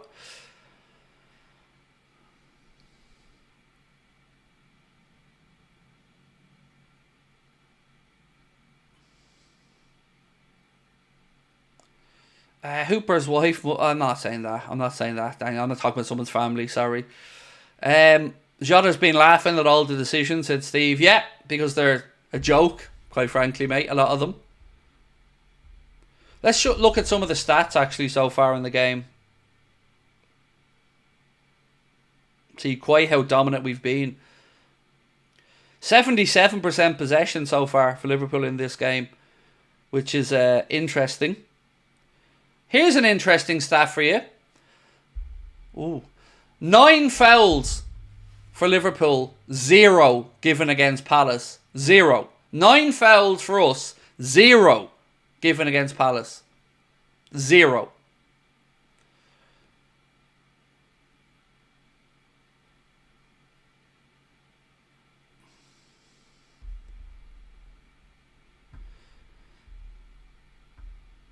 Jones. Someone said, can I say who's on the bench? Certainly can, mate. Give me 2 seconds. Salah now. Wide right to Trent. They're getting each other's way. They're tackling each other there. Fuck me.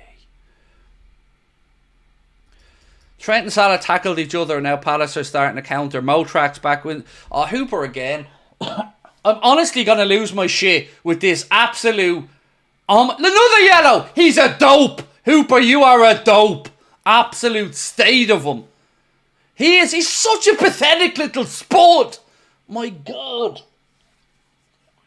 That man. Maka gets a yellow. I swear to God. I swear to God.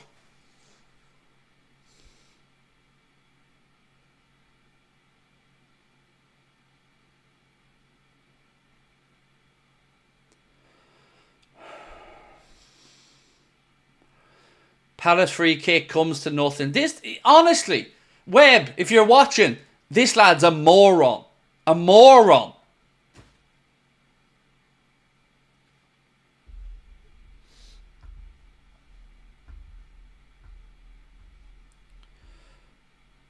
So, I did say I'd read the bench out, sorry. So, on the bench for Liverpool today, Joe Gomez, Wataru Endo, Luis Diaz, Dominic Szoboszlai, Darwin Núñez, Andy Robertson, Miroslav Jaros, Jarell Quansah, and Conor Bradley. That's the bench. 11. Oh, fuck me. That's now 11 fouls Hooper's given against us today. 11. None for us. 11 fucking fouls. 11. 11.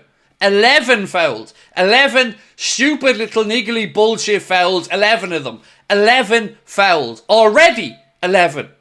This hasn't been a particularly dirty game. 11 fouls. Loads of cards. He's such a little dope.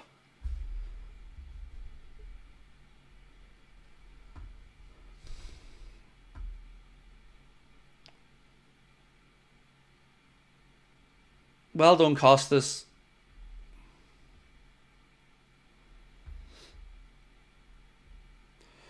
That's Costas showing Ibu what he should have done. Well done, Costas. That's how you jockey it. That's how you block somebody off, mate. Well in.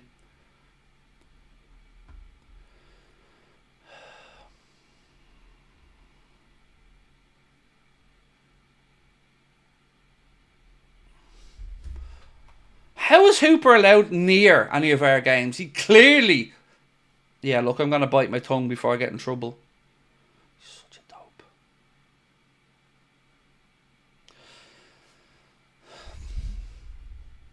I feel like I'm going to have to embrace my inner bastard today, honestly, because Hooper's driving me demented. So, if anybody has kids watching, I'm probably going to get a bit ranty at times about Hooper today. I can feel my inner bastard coming up. 2 minutes added on at the end of the game. by the jacket potato in black. And by the way, don't be getting on to me about calling him a jacket potato or a spud. Do you know what I mean? I'm playing the ball card. It's just a bit difference between me and Hooper, right? I'm a spud you like. Sorry, dad joke. Taxi!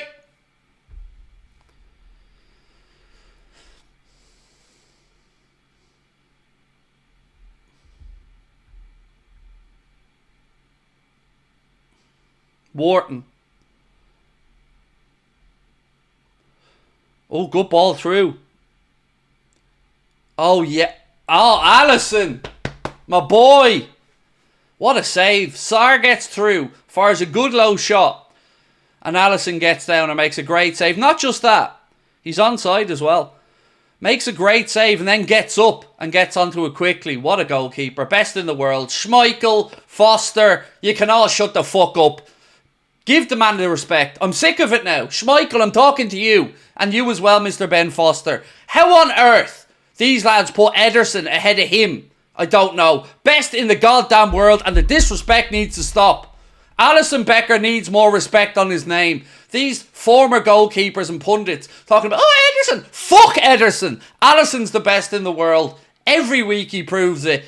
And it's about time somebody put some damn respect on his name. He's the best keeper in the world. These pundits are clowns. Clowns. Schmeichel should know better than that. It's half time anyway, and it is Liverpool leading by 1-0. That goal from Diogo Jota. That's in the last couple of weeks, it feels like there's almost a concerted effort to undermine the genius of Alisson. I'm fed up of hearing these goalkeepers say, oh, it's just about Edge Ederson because, and then give out information that's bullshit. Oh, he's a bit better with the ball at his feet. Is he? Is he though? Is he? Do the stats back that up, dickheads? No, they don't. Oh, he's a little bit more... Fuck you. Alisson's better. End of conversation. You know, and nobody pushes back on them. Jamie Carragher's sitting there with Schmeichel talking shite and Carragher's like, hi, I'm here. Somebody just called him and said, you're talking shite, Peter. You're talking shite, mate.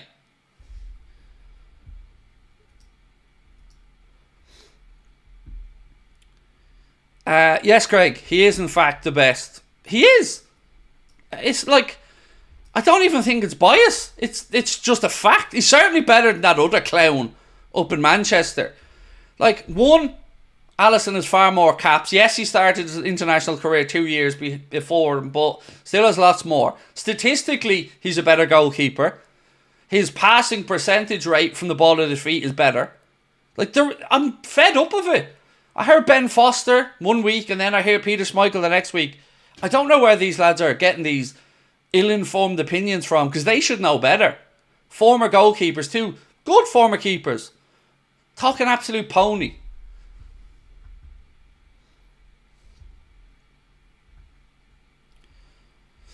Wes, how are you, bro? Wes said, Alisson makes the impossible saves look easy. Exactly. And that's why he gets so undervalued. Because he's just consistently good. It's mad. Like, the way that they talk about him not being comfortable with the ball at his feet, I'm thinking, that's just wrong. Like, yes, maybe Ederson looks a bit flashier with the ball at his feet and takes a few more chances, but I think if you ask any Liverpool fan, 99% of them wouldn't swap Alisson for anyone. And I know I'm definitely one of them.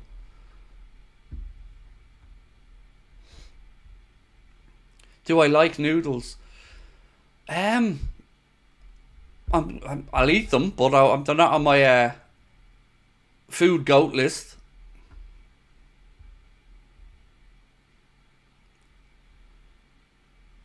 Gregory, thank you, bro. Jamie protecting his sky wages. Sometimes I sit back and I wonder, is anybody going to stand up for Liverpool in any of these conversations? The amount of times I see somebody representing Liverpool or Liverpool's fan base, and they just let these people walk all over the club and just sit there while they spout crap and say nothing back. It bugs me. It really does bug me. Salah being crap. No, he hasn't. Again, you're either not watching the game or you've got some type of weird agenda. Because Mo is not being crap in any way, shape or form. Is this where the agenda's going now, by the way? We finished with Szoboszlai because he's not playing today. Let's start the Salah agenda now, is it? Nobody's playing crap. Nobody. We've put in a very good first half performance. Numerically, 72% possession to 28% from Palace. 8 shots on goal, 2 on target, which isn't enough. We would like to have more shots on target from 8 strikes. 339 passes to Crystal Palace's 131. But the real stat for me in the first half is the fouls and Simon Hooper's willingness to just give Palace free kick after free kick. So at half time, Liverpool have fouled 11 times and Palace, little angels that they are, not 1, 0 fouls against Palace. 0. And 11 against Liverpool. And 2 yellow cards. Not being a dirty game in the slightest. And Hooper somehow found a way to give 11 fouls against us and 0 against Palace. But we're all supposed to sit here and think that he's not a biased little twat. Benjamin said, this is one of those games that I love but hate. Deep in the pit of my heart, I feel Palace will equalise. We need a second goal. You always want that second goal, mate, for a bit of breathing room. I agree with you. And I've seen the movie you're watching there before as well. But I have to say, personally, I don't want to tempt fate, so touch wood. But personally, I think we're better at seeing them out under Arne from what I've seen so far. And I always do feel a bit more comfortable. That being said, I do want the second goal. I agree with you on that one. Excuse me. Pasca said, can't stand Hooper. He's a total spoofer. Too many refs from Greater Manchester, said Tron Trolla. Nessie, thank you Nessie for your super chat, said, pathetic display from Hooper. We need to score 2 or 3. I'm 100% sure this pair will take every chance to give us a red card or a soft pen to Palace. Yes, I don't disagree with much of what you've said there, Nessie. He's, again, every time a Palace player goes down, he blows the whistle. Every time. Yes, some of them were fouls, of course they were. But every time, whether we're competing for a header in the penalty area, Palace player goes down, free kick out. Middle of the park, go down when we're putting pressure on them, free kick. Every time. Free kick, free kick, free kick.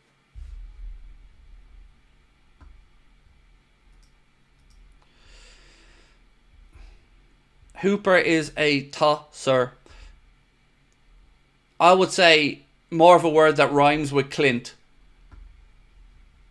Personally, mate. See, so I'm trying to protect myself there by not getting the immediate demonetization for using the C word. So I'm going to say he's a Clint.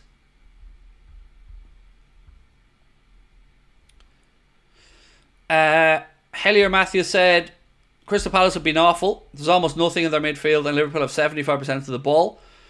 Yeah, I'm not happy about that. I mean, I don't know if you are, but I'm definitely happy that we're dominating that possession. Do you know what? The goal as well. Looking at it here now.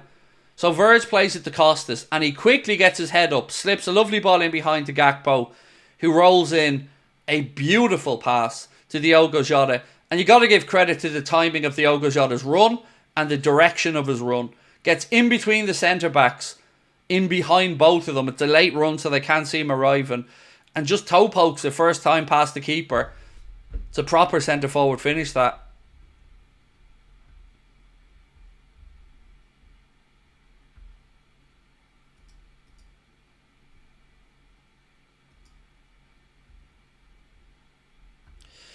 Logan. Do you want to hug Logan? I'm a fake Liverpool fan because Logan said I'm a fake Liverpool fan. So we might as well just pack it up, everyone. Because Logan has said I'm a fake Liverpool fan. So there's no point in me carrying on, really. He's buried me there, hasn't he? Chat out your arse most of the time. I do, mate. I know, but it's hard to, not be fake and a Liverpool fan when there's just thousands of people hanging on my every word, bro.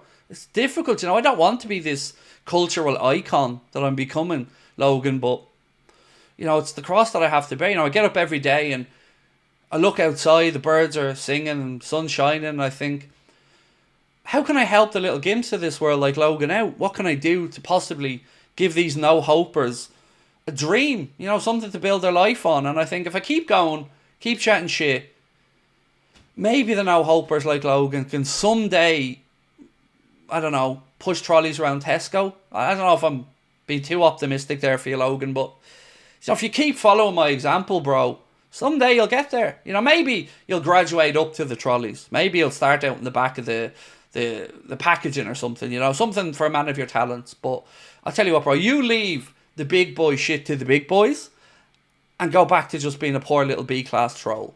And I'll carry on enlightening my wisdom onto your generation.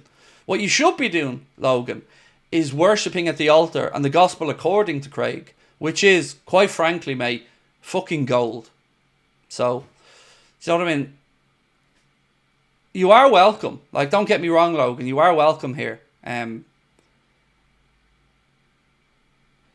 don't take this cross to bear lightly, you know? I look at little gimps like yourself, mate, and I say, how can I give them hope? You know, because I get it. You look around your man's box room and you look at your little Mickey and you're going, oh, there's not much there.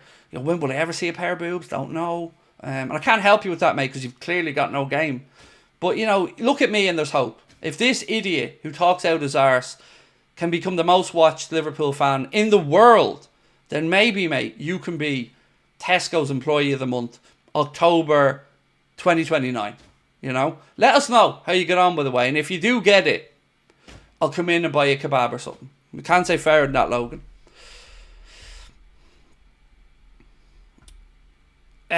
Did you enjoy the first half? Yeah, it was okay. It was a great start. Like most of you, I'd like to see us kill it off with a second one. But, yeah, so far so good. The referee's annoying me. Like, he's really, really fucking winding me up with his stupid yellow cards and his stupid free kick after free kick after free kick for nothing. But I don't know, maybe the referee was listening to Mark Clattenburg talking about the fact that the ref in Barcelona should have given a few soft free kicks to get the home fans on side. Maybe Hooper's leaning into that side of the PGMOL's class of top tier refereeing.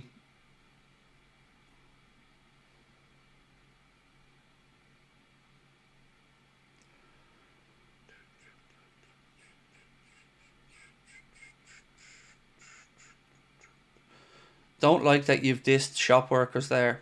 When did I diss shop workers? By saying Logan's a moron who might be able to pack shelves in Tesco or pick up trolleys. My wife worked in a supermarket for 15 years, dickhead. So you can go fuck yourself. Don't like that you've dissed shop workers there. I don't like it, you big bad man. Oh, bad man. Bad man, you diss shop. Fuck off, you little weirdo.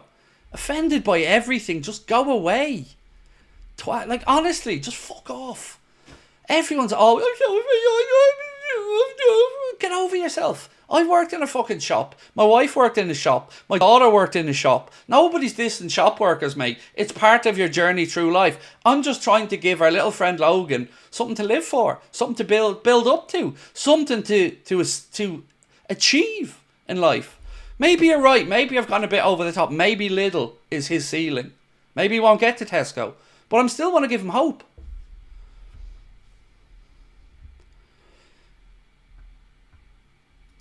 I mean, imagine finding a way to be offended by that.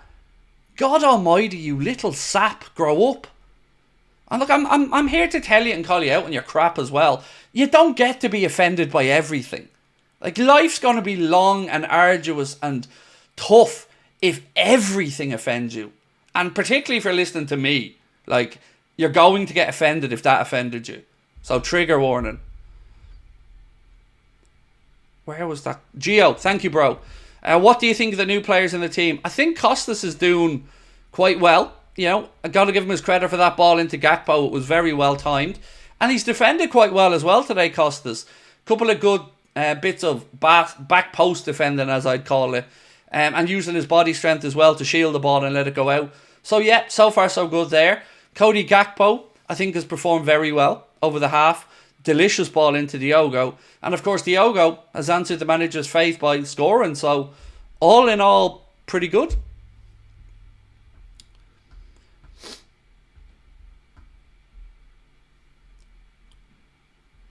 Some people have not sat in the old school lobbies.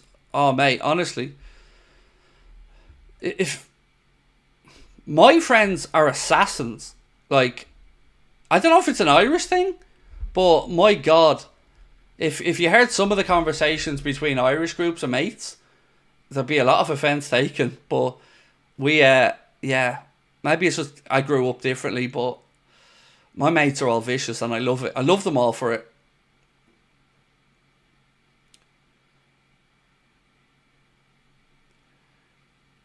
It's 80% an Irish thing. We are savages. I would say the Irish, the Scottish, and the Australians are probably the most, how do I say, as an Irish person, view us having banter with you as a sign that we like you. You know, we only take the piss out of the people we like. Do you do any combat sports? Yes, mate. 3rd dan black belt in origami. So, you know what I mean? I can fold it like nobody's business. No, I didn't. I did taekwondo when I was younger for a little while. Seriously, I did. I did taekwondo for a couple of years when I was younger. My dad was a black belt in kung fu. Genuinely, not joking. But no, I don't. And do you know what? I sometimes go back and wish I had. You know, combat sports wasn't as popular. Boxing would have been, but the rest of combat sports weren't as popular when I was growing up. UFC and MMA didn't really exist. But yeah, I've always been a fan of combat sports.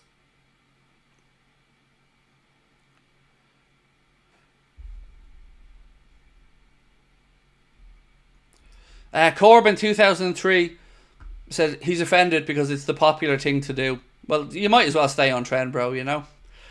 You're from Liverpool, mate. You're definitely not getting offended. You've got that strong sense of humour as well. So, yeah. Well, I appreciate the humour. I do. Right, Ryan Gravenberg. Or excuse me, Dominic Soboslai. My apologies. Dominic Soboslai is coming on to replace Alexis McAllister. I wonder if there's an injury or something there. But we are on the way in the second half. Just to confirm, Alexis McAllister off, Dominic Soboslai on. Don't know if it's tactical or if it was injury related, but that was the change. Biddy said so soft this generation. It's not even funny, mate, honestly. Like, imagine me bantering someone who calls me a fake Liverpool fan and hypothetically throwing in a supermarket scenario and some lad getting offended at a hypothetical scenario about some lad in a supermarket working and takes offence to that. You know, I can't help that person out, unfortunately. Trent tries to drill a low ball across, but it's intercepted. Liverpool have it back there with Gravenberg. Gonna sync up now at 46 minutes, by the way.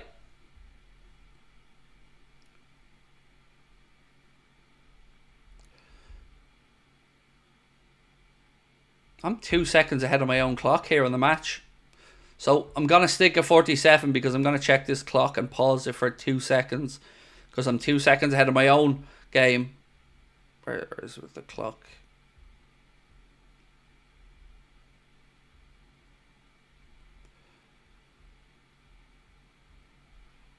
There we go. Right, so I'm going to pause that for 2 seconds. 1, 2, there we go.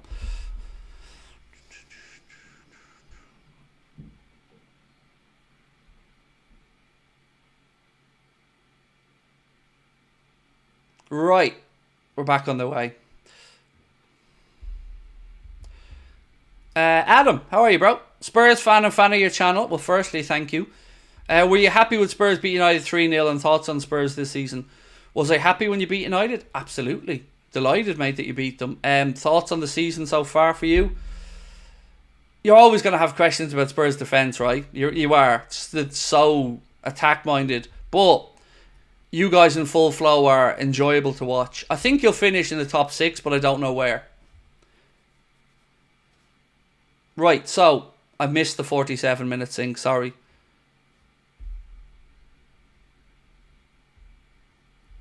So I'll get to Benjamin's super chat that I missed in 1 second. I'll bring it up on screen though.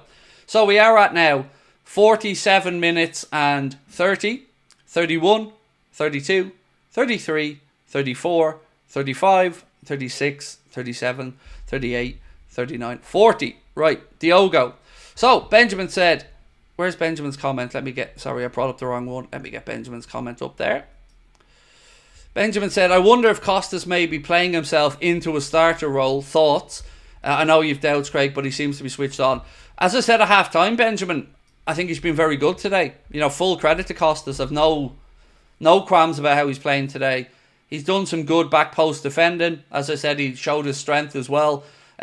Jockeying the ball out at one point. Got a lovely ball into Cody is a pre-assist, if you want to call it. So yeah, no complaints about Costas in this game so far. Szoboszlai, Jota, Virgil now on the far side. Go on, Virgil. Ball into Szoboszlai, who tries to slip it back to Virgil. Or it wasn't Virgil, it was Jones, sorry, who hadn't continued his run.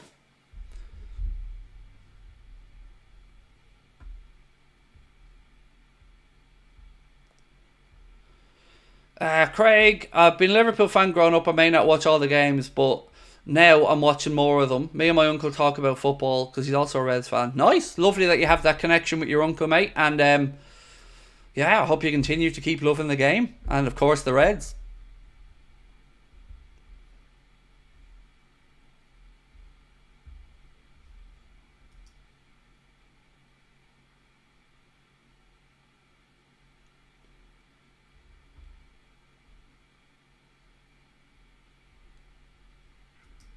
Another free kick there for Palace from Mr. Hooper. Jota laughs yet again.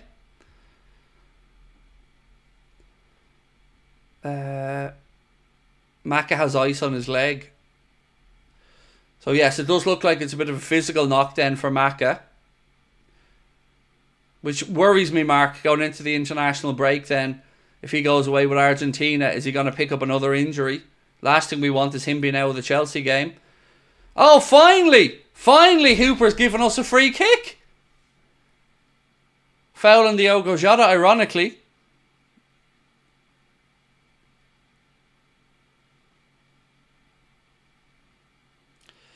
Brennan said, try to avoid any problems with language on YouTube. Try calling Cooper Knut. Good Viking name. I'd go for Clint, mate. Clint is what I go for, because if you move that L and I and push them closer together, you get the word I'm looking for. Trent now, 5 minutes into this second half. It's still Liverpool with that 1-0 lead. Goal via Diogo Jota.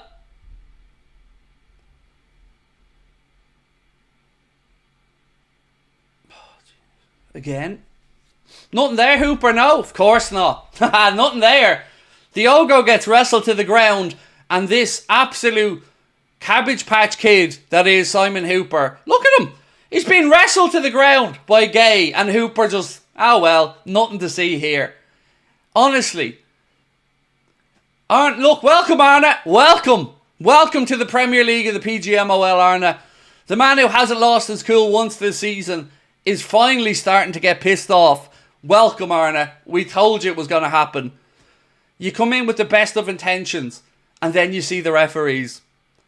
I get it, Arne. Totally get it, bro. It's infuriating watching these clowns week after week. Freddie said now Slot is getting the real Liverpool experience. Yes, exactly. Now you're really getting to feel what it's like. You're playing against 11 men and the PGMOL.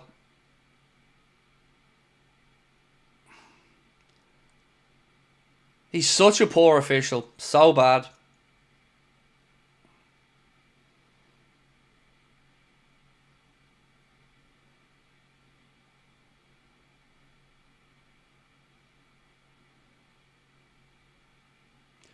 Ibu across to Costas. Costas, nice ball between the lines to Jota. Jota tries to feed it into Gakpo, but Wharton wins it and brings it away now for Palace. Wharton into the left channel. Cross. Ooh, had Alisson backpedaling but drops behind for a goal kick. Nessie said, Slot shouting F off to Hooper, my coach. Exactly. I remember seeing an interview with him and he was like, I don't really like talking about referees or shouting about referees. I think, welcome to the Premier League, Arne. You're going to eventually find out that you'll be like the rest of us and fed up of these stupid referees and their stupid decision making.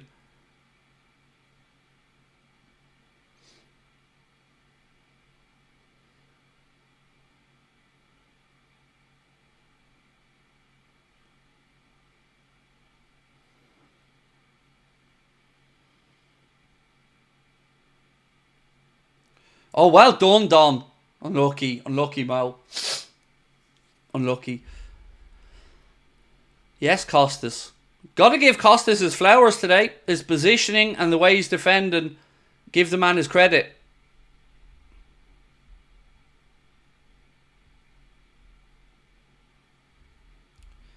Mark Harding, welcome to Anfield Agenda FC, sir. Appreciate your support. Thank you so much. How's Logan the Lettuce? Oh, we've named him now, Gary. Logan the Lettuce, I'll take that. He's hanging on in there. He's hanging on in there. I don't think he lasts much longer than this weekend, so if Ten Hag gets sacked tomorrow, we'll call it a draw.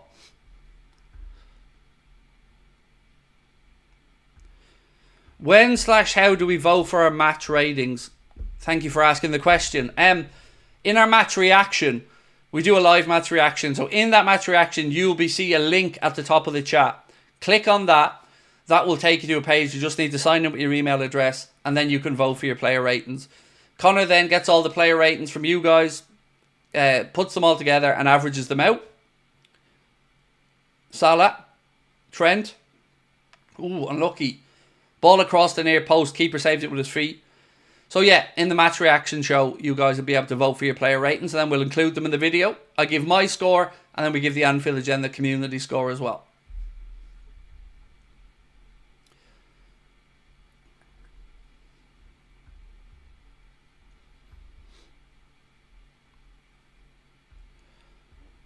What happened to TOTL? So, when we finished working with Ben as a kind of an opportunity for Ben to continue to stay in the content world if he so wished, we said to Ben, you take top of the league. Now, the branding top of the league and the idea behind it is Ben's, but we gave him the monetized channel. So I don't know what the future is for top of the league. It's a question for Ben, but that's all I know about it at the minute, mate. What's this lettuce we're talking about? So we had a little game where somebody said, send me €2 super chat and said, buy a lettuce and we'll see which lasts longer, that or Ten Hag. So we did. And we're trying to see who lasts longer, Eric Ten Hag or the Anfield Agenda lettuce. And then if he outlasts the lettuce, we're going to go for potato next. Grafenberg from distance. Ooh. Shot blocked by Mark Gay. Second ball out to Costas.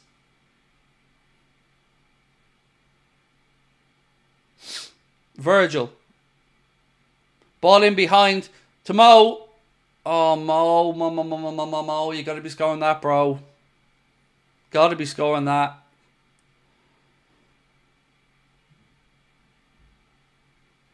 Do a ref rating.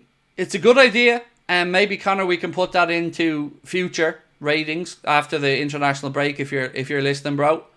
I've always liked the idea of doing a ref rating.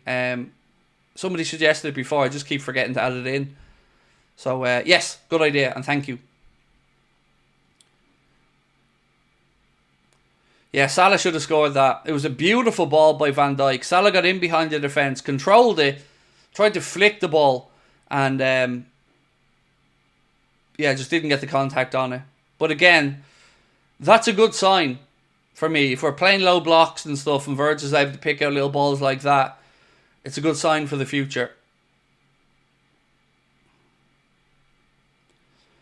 Do bread next time to give Ten Hag a chance. You see, I'll eat the bread. That's the problem. If I'm doing bread, I'm going to eat it.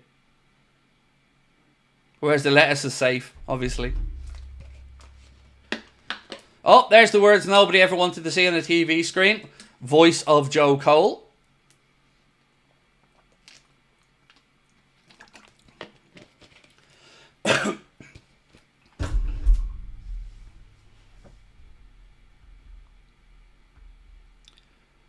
"14 free kicks now for Palace," Mark said. 14 of them.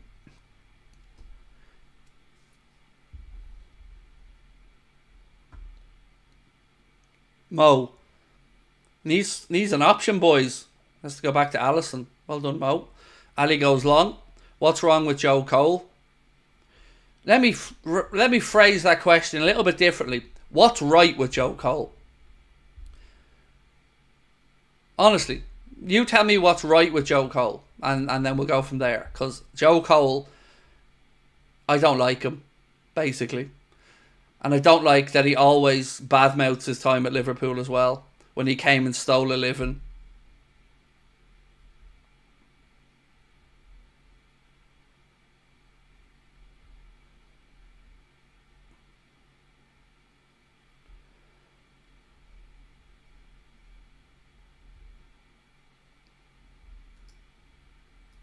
There he is, my man, the 7-inch destroyer. How are we, my friend?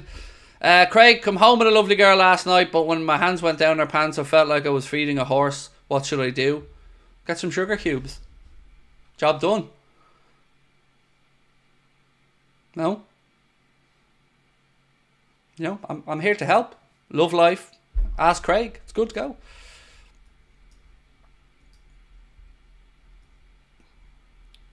Just, yeah, get the sugar cubes and enjoy yourself. Wharton and Mitchell coming off for Palace. Double change, Wharton and Mitchell.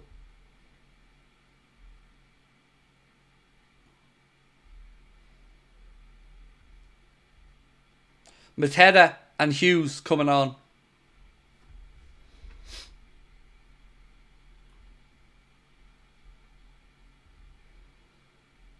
Dylan, how are you, mate? Welcome in.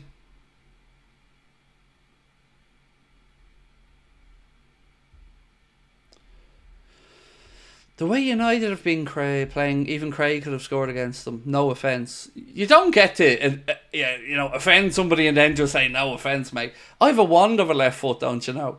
So what I mean? There'd be no chance of United's keeper getting near one of my left foot curlers. Not a hope, mate. Think of Mohamed Salah on steroids. That's my left foot. No Christy Brown action going on here. Another free kick, by the way, to Palace. Will Hughes having a little joke already.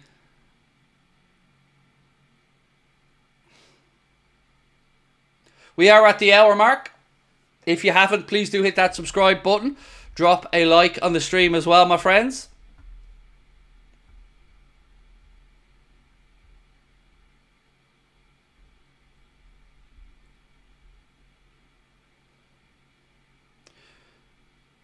Oh, about bloody time, Hooper. What is he? Was he wanking someone off there? Why is Hooper imaginary wanking people? That's a pull, Hooper, with a shirt. Not this. That's a very different type of action you're going for there, Simon.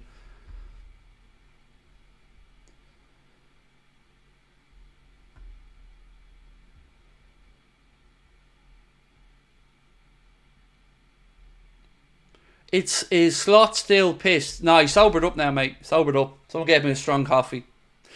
I don't know, but I did enjoy his little outburst. Let me say that. Who can blame him? It would drive any sane person demented putting up with these referees.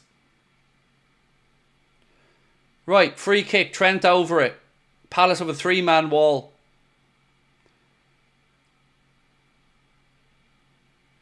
He dinks it in. Oh, Diogo. The chances keep coming and going. Trent dinks a little free kick over the top of the wall towards the far post. Diogo Jota gets in behind. Free header. And he glances it too softly and it goes wide by a fair few yards.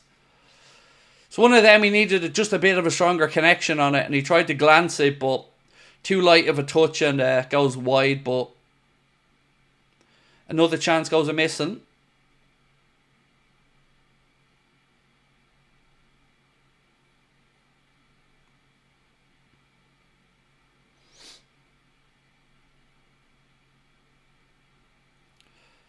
I think Gakpo was a bit underwhelming today. I think he's played alright, to be honest. His assist for the goal was very good. I do agree though, bringing on Diaz with this defence tiring a bit and his energy level wouldn't wouldn't go astray. It will be interesting to see if the gaffer does look for a change in the attacking area of the pitch.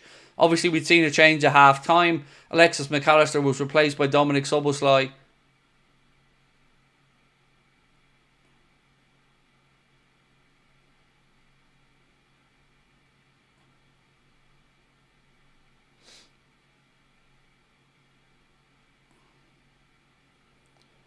Oh, Gravenberch has his pocket pinch. Ball into Mateta. Lays it off. Nketiah. Ooh, Alisson again. Best in the world. Best in the world doing what the best in the world does. Making the big saves. That was unlucky because Liverpool had actually played around the initial press quite well. But Gravenberch had his pocket pinch, which is very unusual. And Palace nearly got themselves an equaliser. So hopefully that's a bit of a kick up the arse that the boys need to wake up.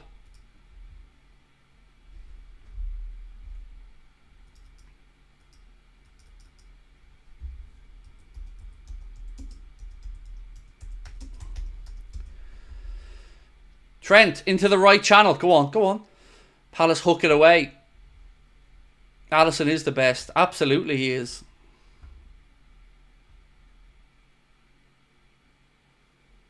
It was Nketiah with the strike.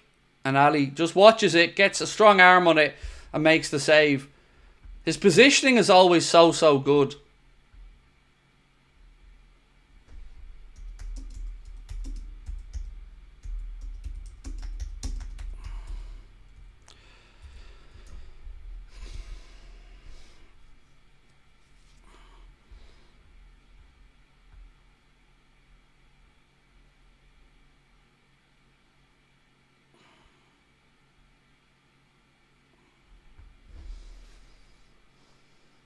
Oof. Another ball in behind by Palace.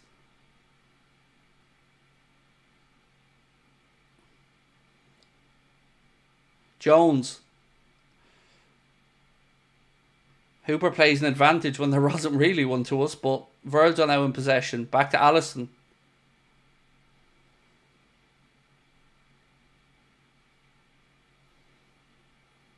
Ball switched across left side. Costas.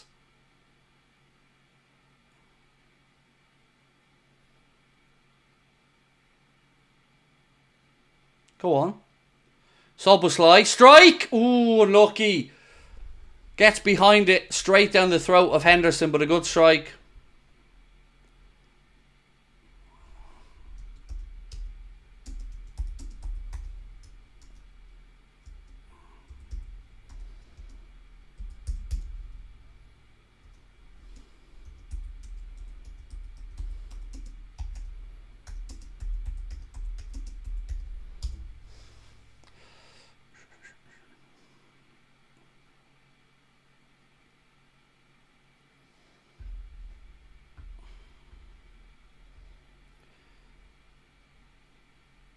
What subs would I make? Good question. I do like the idea of Diaz coming on. I do like that. I think Darwin's worth a shout as well. As they tire trying to pinch the second goal. It's a difficult. You don't want to overcommit to going for the second goal either. But you certainly don't want to become passive in our play.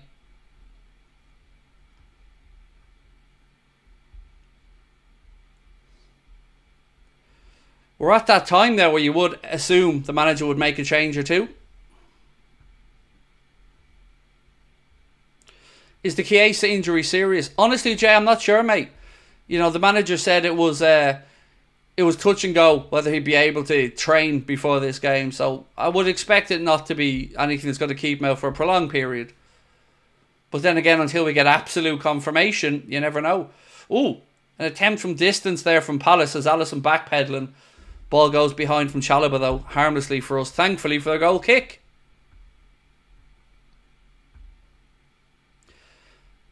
Brad, we think Maka had a knock or something, mate, because he's sitting with some ice pack on his leg. Elliot has a fractured foot, Dave. A fractured foot that he picked up during the last international break. He should hopefully be back soon after this international break. Costas now on the run forward. Ball into the left channel. Hooper playing an advantage after... You better bring this back for a yellow, Hooper. Szoboszlai to Trent. I swear to God, mate, you better come back and book that player. Soboslai, back to Trent. Trent, left foot, leaning back, and it goes high and wide. Where's the yellow, Hooper? Where's the yellow? Costas absolutely cleaned out, Hooper. Where's the fucking yellow? Look at him, cleaned out. I'm done with this ref. Costas was body checked and cleaned out off the ball. All managers have their own way, but I think Klopp used the subs to change momentum in the game. Maybe Slaw could learn from it. No yellow for that, by the way. No yellow for that. Hooper too lazy to jog his fucking chunky arse back to book him. That's shocking.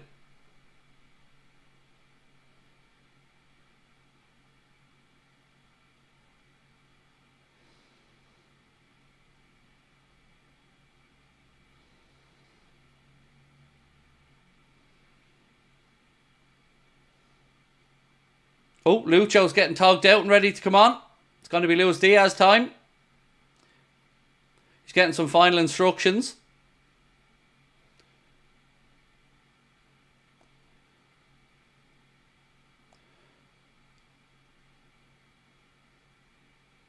Why did we let that bounce? How are we... Good save, Alisson. How are we letting that bounce, boys? How are we letting that bounce? Two defenders stand there watching the ball bounce in between them and allowing the Palace player to get a strike away. That's not great defending, boys. Not great defending one bit. Two centre-backs looking at each other. Thankfully for us, Eze's shot is saved by Alisson, but that's not great from Kanade and Van Dijk. Can't be standing there looking at each other as the ball goes between the middle of them.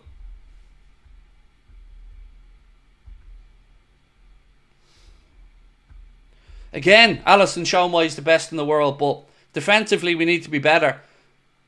Again, Ali with another save. I mean, he could have caught that. That was a bit of a mad punch, to be honest, but...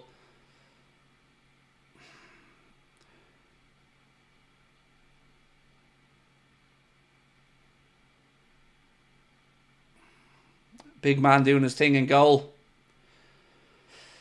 Palace fans starting to raise the decibel levels a little bit.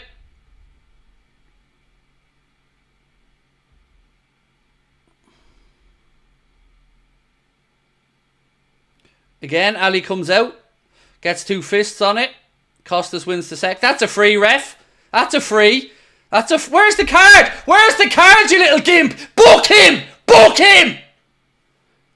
Costas has been assaulted in this game. And Hooper's given him no protection. Look at this. Shithouse challenge underneath. Boom. On his back. That's fucking shocking.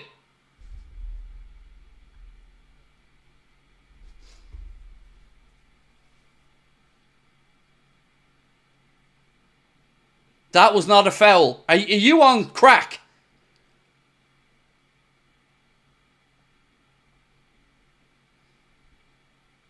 He eventually does book him, by the way.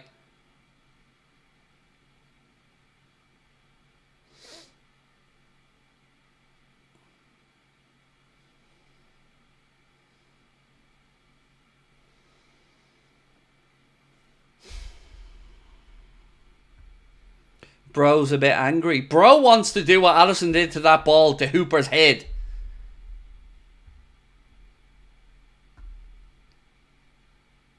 Craig Houlden scored for Norwich. Thank you for that update. A couple of people have put that into the chat. Salah coming off now. Salah being replaced by Luis Diaz with just under 20 minutes to go.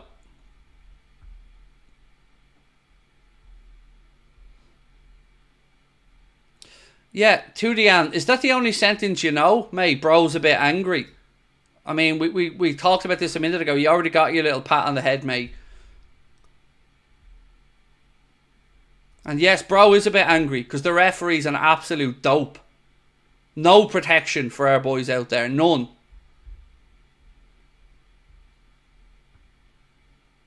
So just to confirm, Salah off, Diaz on was the change from the gaffer.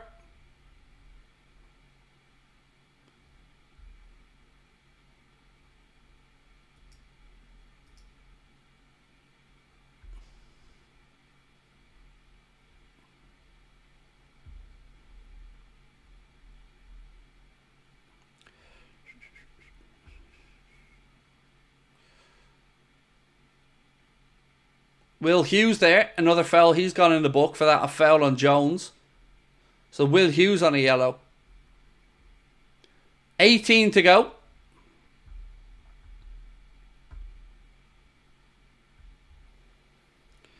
Can I say happy birthday to your sister Grace? Absolutely, Keen. Happy birthday, Grace. Hope you have a lovely weekend, my friend. And yeah, many happy returns to you.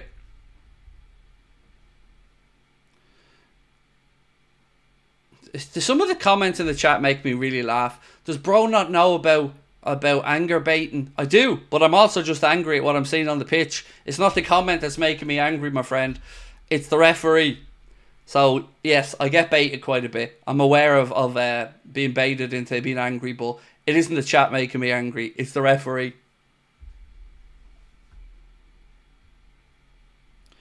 Cole thinks that was a pen. Just give him another crayon and tell him to shut the fuck up, will you?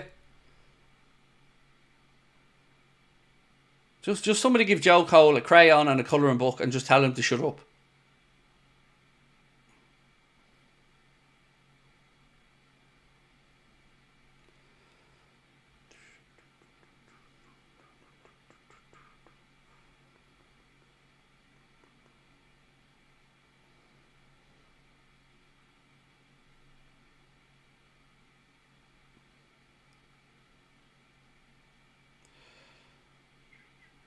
Right, another bit of defending to do. This is getting a bit nervy now, isn't it?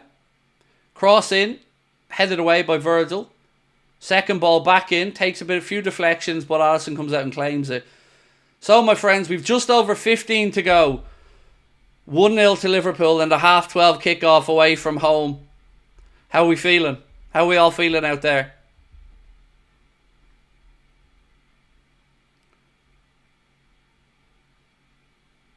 Come on, boys. We definitely need a second. I agree with you all. We definitely need a second. Again, look, another shirt pull. And another yellow. Is he going off now? Oh, it's a different one he's booking. The yellows are totting up now. Nketiah this time goes in the referee's book. Yeah, Nketiah for the drag back on Gravenberch. So, Nketiah booked by the ref.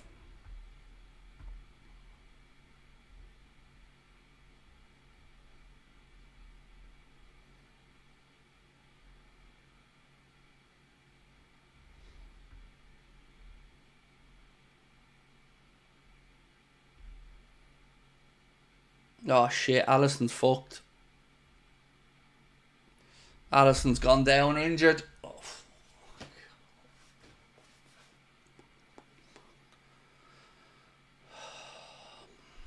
Ali's down.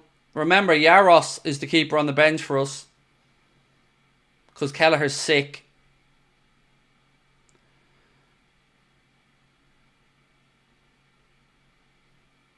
He knows this is serious as well. You can see the frustration written all over Ali's face.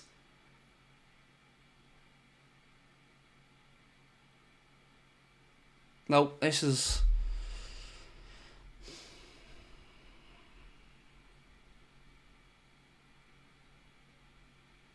Yep, it's that right leg. You couldn't even, you see even when he cleared the ball, he cleared it with his left foot.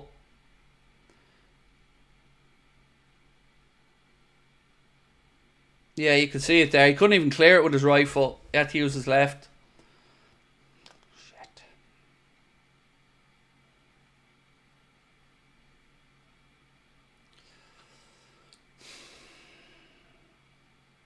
Hopefully the big man is as well as can be, but yeah, Yaros is coming on. Miroslav Yaros, who by the way is a fine goalkeeper. I've no concerns with Yaros coming on. He's a fine goalkeeper, but continuity, you know, when we have our backs to the wall a little bit last few minutes. So yeah, Alisson going to be replaced by Miroslav Yaros, obviously on the bench today as Kelleher's ill, so an opportunity here for Yaros to get some minutes. David, you know what, mate? That's exactly where my mind went, bro. You said, at least it's not Adrian. And honestly, when you said that, I had a kind of sigh of relief. Again, though, your mind says, whatever about today, what's this going to mean for Alisson in the next few weeks? So Andy Robertson and Miroslav Jaros getting ready to come on now for Liverpool.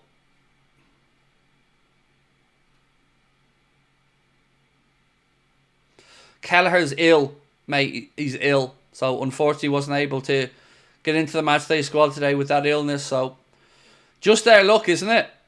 You know, the one day Queeveen isn't around, Ali picks up a knock or a strain, and Miroslav Jaros comes on. Come on, boy. Come on. Come on, Jaros. We believe in you. Roosba said this injury looks fairly serious. It does. It does. You can see it written on Ali's face. He's concerned about it. It's definitely not a great one.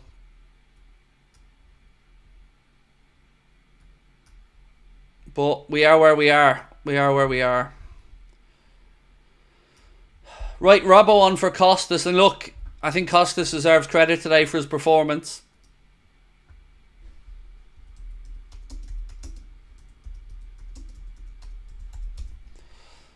But it is backs to the wall time now. 11 minutes to go. It's a concerning one for Alisson, definitely. Throw in, headed away. Strike. Oh, has Jaros peddling across, but thankfully it dropped about a yard wide.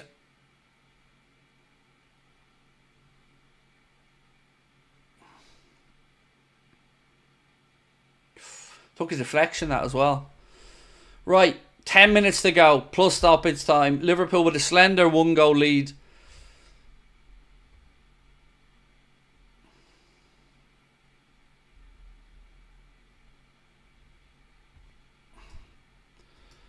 LFC community said, get Kelleher a new contract. Ali always injured now.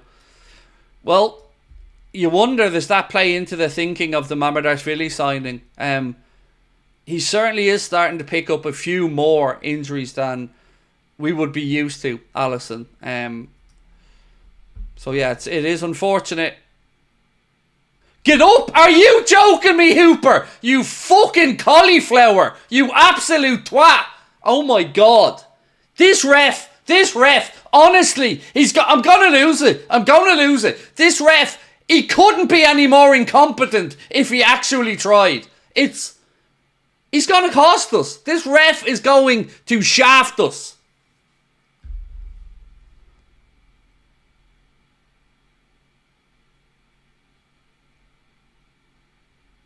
Telling Gravenberch to get up off the ground after he's been blatantly fouled.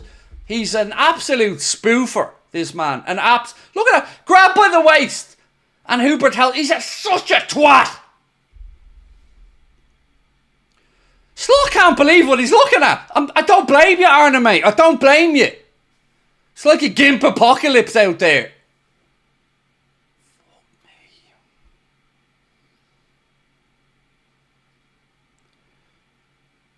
One RKO. Just one to Hooper. That's all I'm asking for. Just one. Arne Slot out there. One RKO and we'll say no more.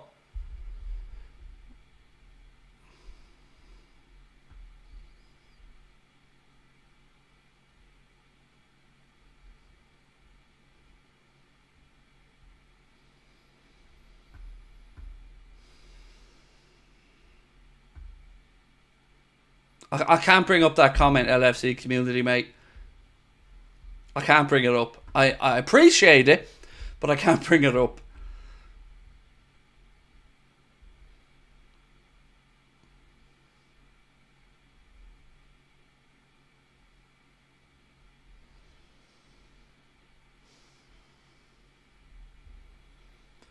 Right, 8 minutes to go. Liverpool inside the Palace half with a throw in near side.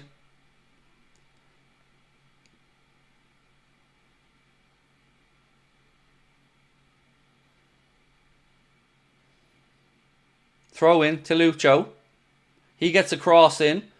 All the way right across onto that far side. It's kept in. Reverse ball from Gakpo looking for Jota. Or Robbo, excuse me. It was Robbo who made the run. And there's a foul there, so free out. to Palace.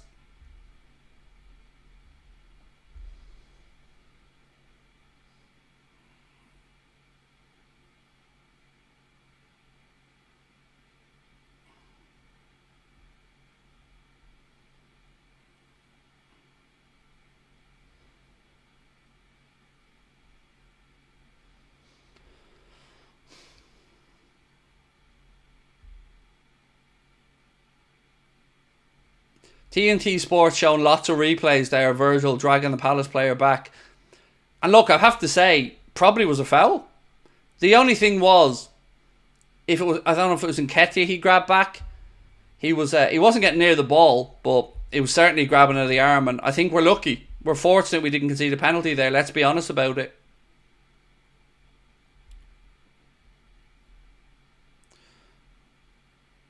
Again, we're dispossessed and look at this, we're wide open. 3-on-1. Eze. Yes, Viroslav. Yes, fella.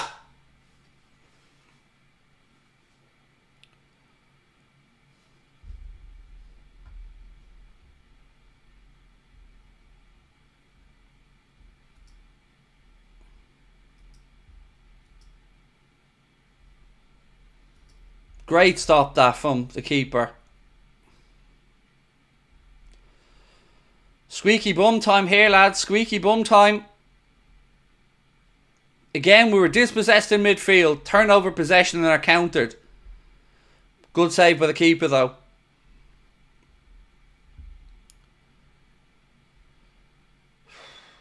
Come on, boys.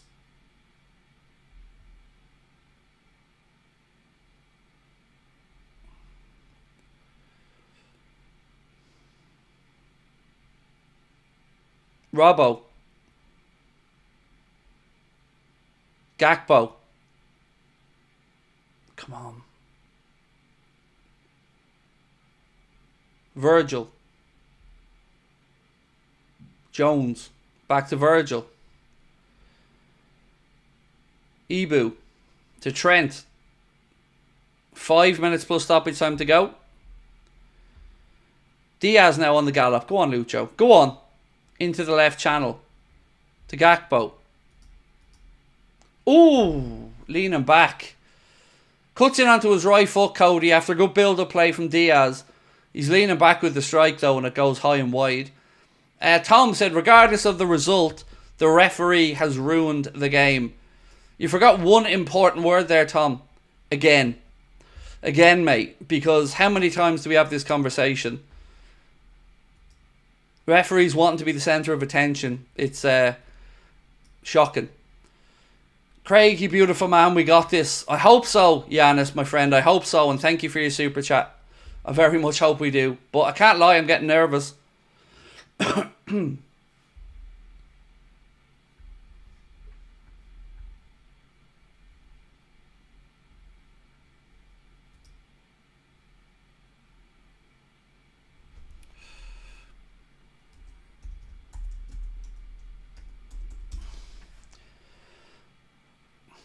Again, Palace working out to that left side. Yes, Ibu. Oh, sorry, that was Gravenberch. My apologies. Sun was in my eyes from the screen. Couldn't see who it was, but it was Gravenberch who made the clearance.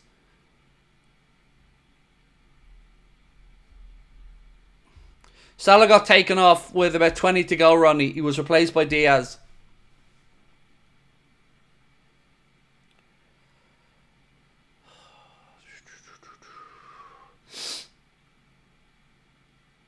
Come on, boys. Come on.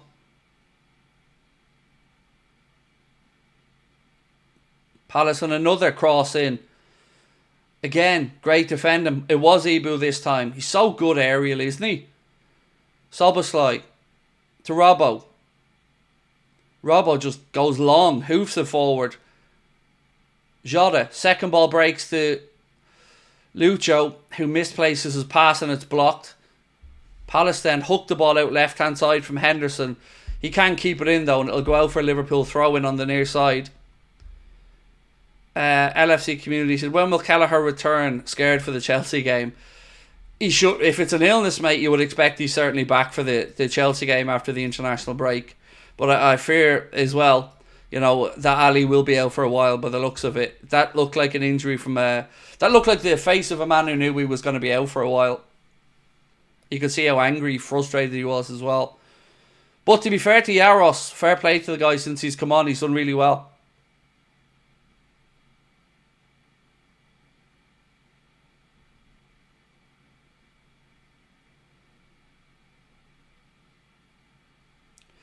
Endo on now for the last couple of minutes. Endo on to replace Curtis Jones for the last couple of minutes. My friends, if you haven't, one quick reminder, do hit that subscribe button if you can and drop a like on the stream. Thoughts on Tsimikas? I thought he was very good today. Giannis, very good today. You know, I have had issues with Costas in the past and his performances, but honestly... So, Premier League Match Centre said the call of no penalty for the challenge by Van Dijk on Gay was checked and confirmed by VAR, deeming that the challenge was not sustained holding and had no impact on the play. So like I said to you guys a few moments ago, it certainly feels like they felt like he wasn't getting to that ball one way or the other. So that's the confirmation of why that penalty wasn't given for any Palace fans watching.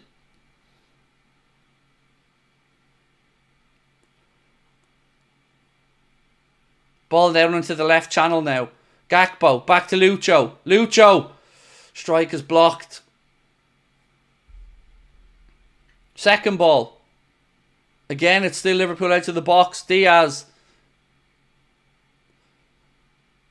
Just keeping possession. Moving the ball around. Ibu. Virgil. To Robbo, left side.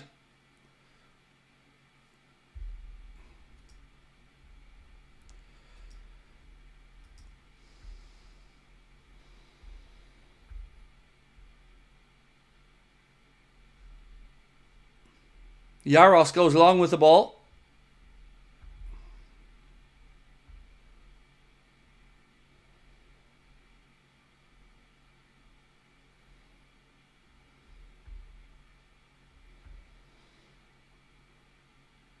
Go on, Diogo. Go on. Square it. Oh! Should have killed it off there. Diogo was in behind, tries to square it across, but it wasn't a good enough ball. It would have been a straightforward tap in. It was a long ball. Diogo does well. All he has, it's a simple squared ball this, mate. Simple. Again, wasteful. 6 minutes is the added on time, by the way. 6 minutes added on. We're almost through a minute of that now.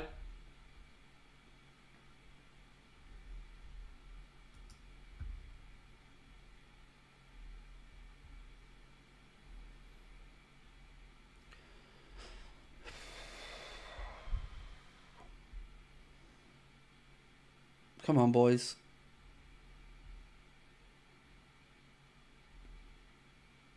For those asking, by the way, if you would like to take part in voting in our player ratings, once we do our match reaction, which is coming up straight after the game, you will see a link at the top of the chat that you'll be able to use to click on and give us your player ratings. And Connor will then average them out and compare them with mine for the match player ratings video. So do keep an eye out. You won't see it in the link now, but you will see it when you join us for the match reaction. Again, 4.5 minutes left of stoppage time. Jaros goes long with the clearance. Ball now into the right channel to Diaz. He does well, holds it up. Well done, wins us the throw in. Good play.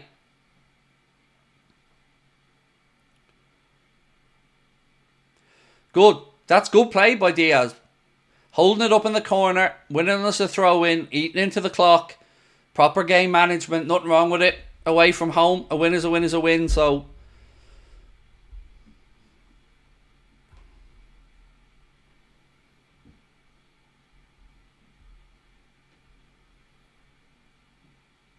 Diaz, sloppy that time, giving it away. Oh, he's such a...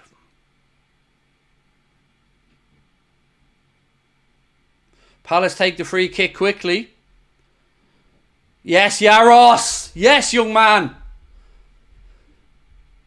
Yaros came out and smothered it and does well. Well done. Hasn't put a foot wrong since he's come on, Yaros.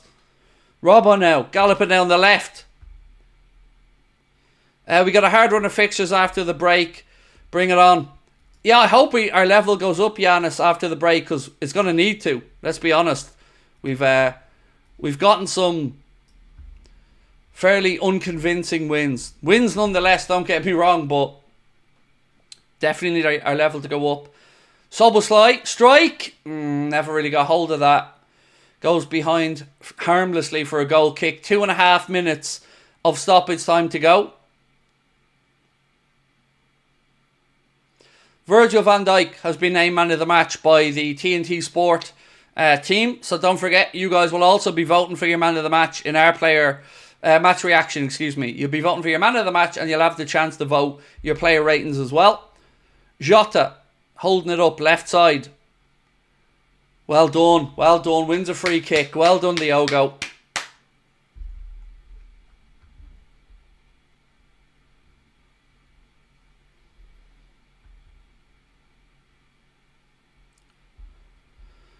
Oh, 2 minutes to go. Free kick to Liverpool, which we've taken quickly. Endo on the far side. Towards the corner flag.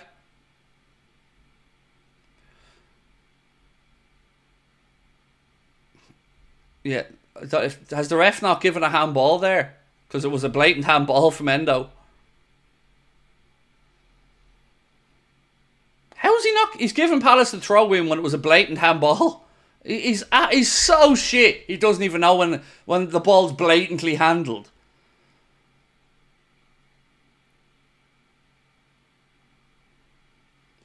Now he's given a foul throw in. So it's a Liverpool ball.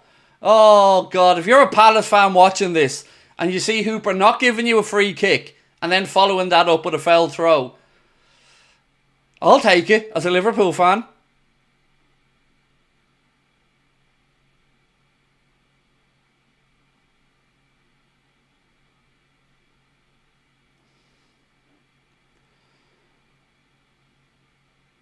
Again, well done. Defending from the front end, though. Well in. Well in. Van Dijk heads it out. Liverpool. Oh, well done. Good play. Oh, unlucky corner. Well done, Cody Gakpo. Well done, Cody. Endo and Cody doing well. Defending from the front. And we have a corner now on the far side of the pitch, with 30 seconds or less left in stoppage time.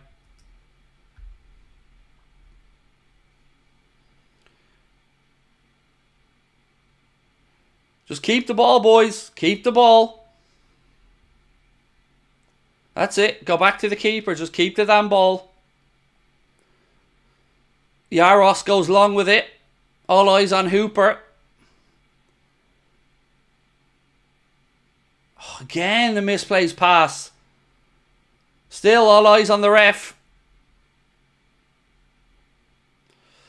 It is all over at Selhurst Park. Liverpool have beaten Crystal Palace by 1-0.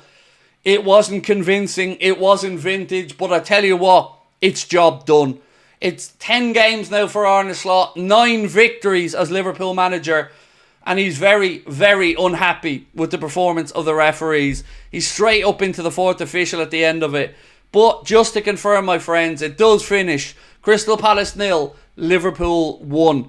Liverpool will go into the international break top of the pile in the Premier League. Galileo Beast said, do you think Villa is going to destroy United? I hope so. I think all of us want to see Villa put United to the sword, because there's no way, if they're beaten by Villa, us, Spurs, you can't keep that clown in a job. Ladies and gentlemen, we're going to be live with our match reaction in 30 seconds time. You can click the link at the top of the chat, or you will be, I never remember the word, auto-sent across if you stick around. Steve Aldersey, thank you, bro, for gifting a membership as well. Very kind of you, sir. Thank you very much. Thank you to everyone that's joined us for Watch Along. Remember, my friends, do hit that subscribe button, drop a like on the stream, and I will see you in 30 seconds for a match reaction where you will vote for your man of the match and your Anfield Agenda player ratings as well. I'll see you in 30 seconds. Much love. Bye-bye.